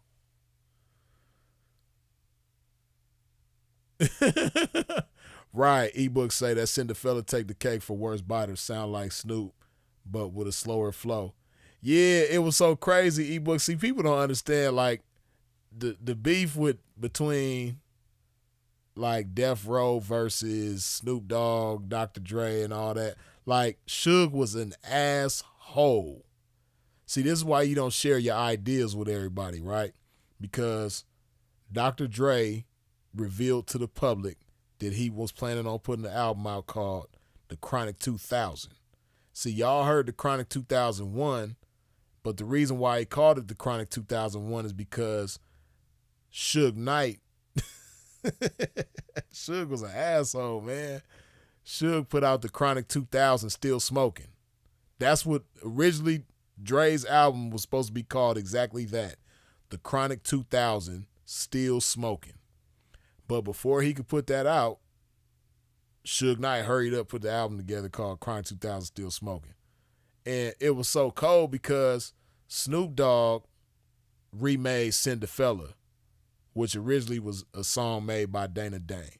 Snoop come with the Cinderfella song, right? And right when Snoop come with the Cinderfella song, guess what Suge do? He go get the fake Snoop Dogg called Top Dog, and he make Top Dog come with a song, a remake of Cinderfella, just like Snoop did. And man, that shit was so crazy. Like, Suge was an asshole, man. Suge wasn't playing cool at all, man. Suge was on some bullshit back then. But shout out to Suge, man. Free Suge. Hope Suge is in good health.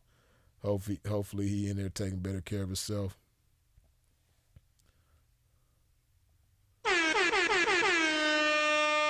Ebooks, I don't know how I missed this one, but good looking with the $2 holla. More talented fraud, Drake or Rick Ross? I say Ross.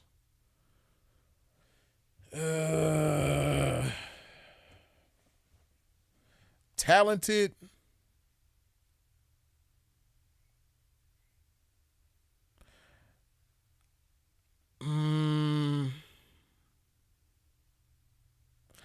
Yeah. Damn, man. That's a tough one. I kind of want to lean with Drake on that. Even though Drake be, stealing people's bars and shit like that, and he done stole from Mo G, and he done stole from Quentin Miller, and he be stealing people's styles and stuff like that. I damn near want to say Drake is more talented than Rick Ross. Because Ross is dope at what he does, but, like, Rick Ross is, like, hella one-dimensional, man. Like, he don't never switch his flow up. And, yeah, I'll probably have to go with Drake on that one. G Twilight say, man, I remember that Chronic 2000. Suge had a Dr. Dre impersonator on there. Yeah, man, Suge was on some bullshit when he came with that, man. Like, that... Like I said, like you said, he had the fake Dre on there. He had the fake Tupac, the fake Snoop Dogg. And I think Daz was a part of that album, too. I think Daz was still at Death Row when that album came out. Cold-blooded, man. Suge was on some bullshit back then.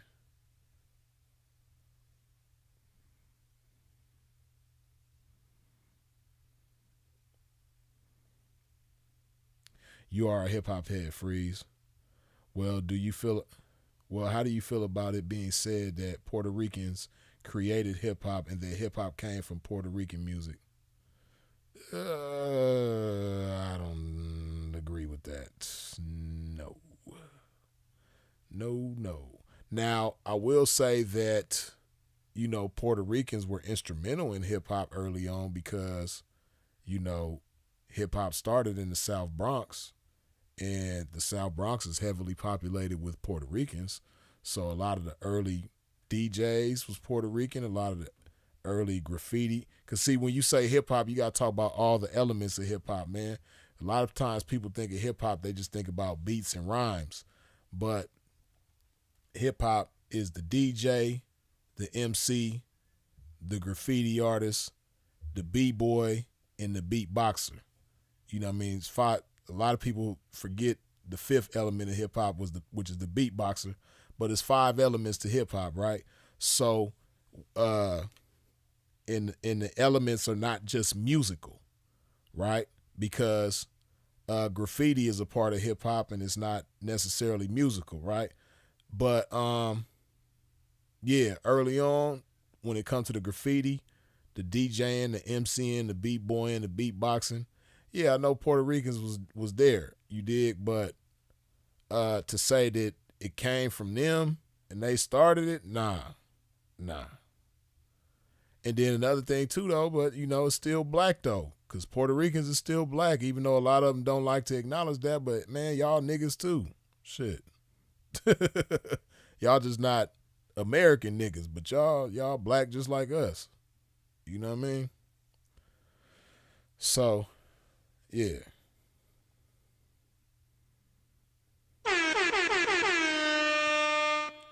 Jack Mack, good looking with the $2 holla.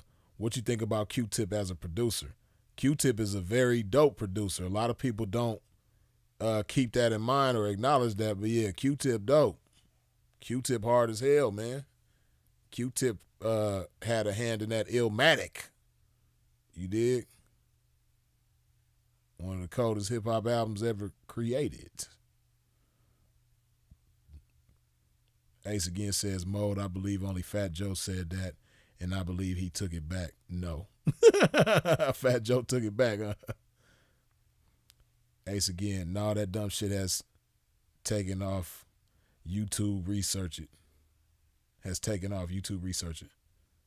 They really trying to put this down in history. The Puerto Ricans created hip-hop and that hip-hop came from Puerto Rican music.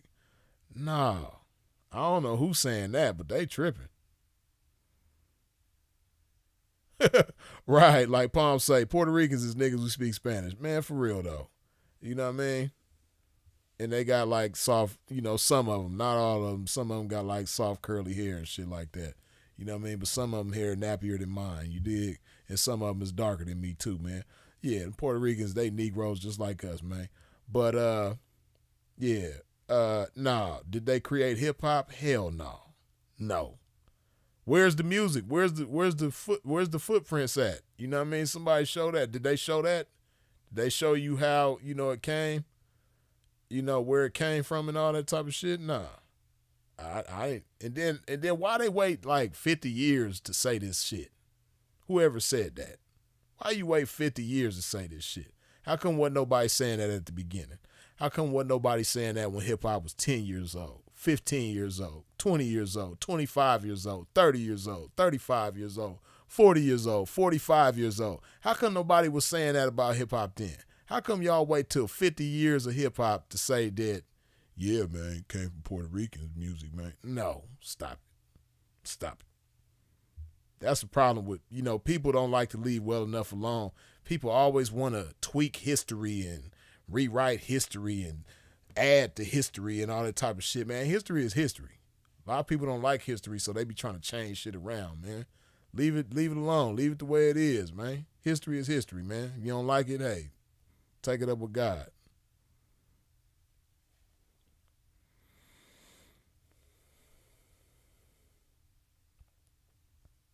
Fat Joe, a Big Pun biter. Worst of all, he was in the game before Big Pun. I can't really say Fat Joe is a Big Pun biter because he never sounded like Pun to me. Like and then he can't even bite Pun. Like, how could he bite Pun? I don't know. Like, I don't even think Fat Joe is capable of biting Pun. I don't see it.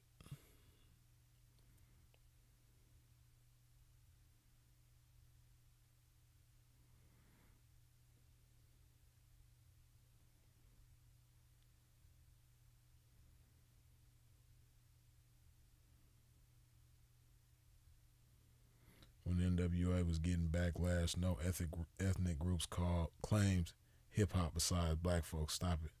Yeah, and that's real too. Like Kevon Trotter say, man. Like, yeah, when hip hop wasn't so So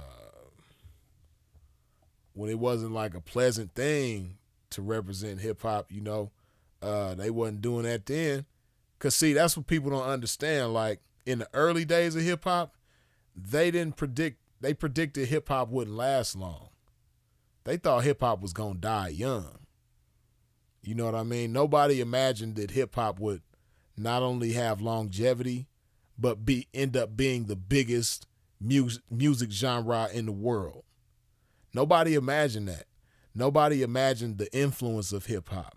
Nobody imagined and then not just the music, but the culture. See, because hip hop is fashion. Like it's just so much to hip hop, and it's the biggest culture. It's the biggest genre in the world right now. They didn't imagine. They thought it was gonna die young. They thought it was gonna play out like it was gonna be a fad. And along with that, they wasn't really messing with hip hop. We talked about this on here before, but in the early days, radio wasn't playing hip hop like that. A lot of radio stations wasn't messing with it, until it became like a force to be reckoned with.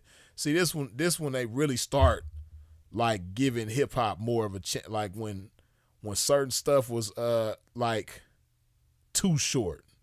You know what I mean? When you had a Too Short going platinum without no damn radio airplay. When you had NWA going platinum without no radio airplay, man, that's when it's like you just couldn't deny hip hop. You know what I mean? When it was just undeniable, man, that's when they really started messing with it on a mainstream level. But the mainstream wasn't really rocking with hip hop like that. You know what I mean?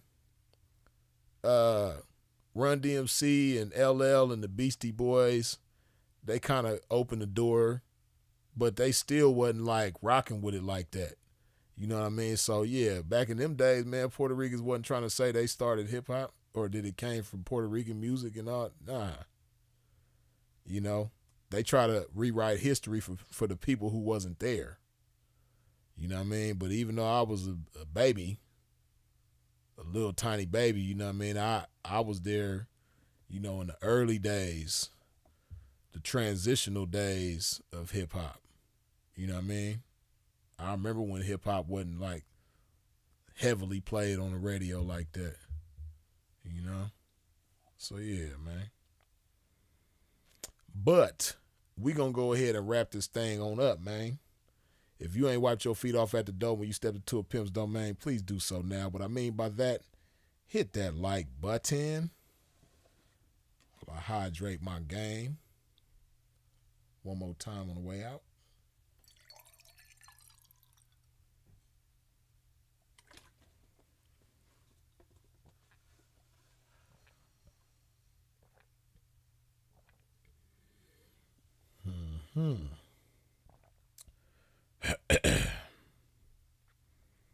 Yeah, man.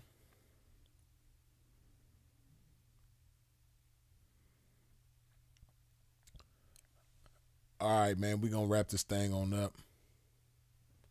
As always, I appreciate y'all for tuning in and tapping in with a pimp. I appreciate all the comments, questions, shit, input, feedback, jokes, all that good stuff. I appreciate you for sharing this video. I appreciate you for subscribing and hitting the bell when you subscribe.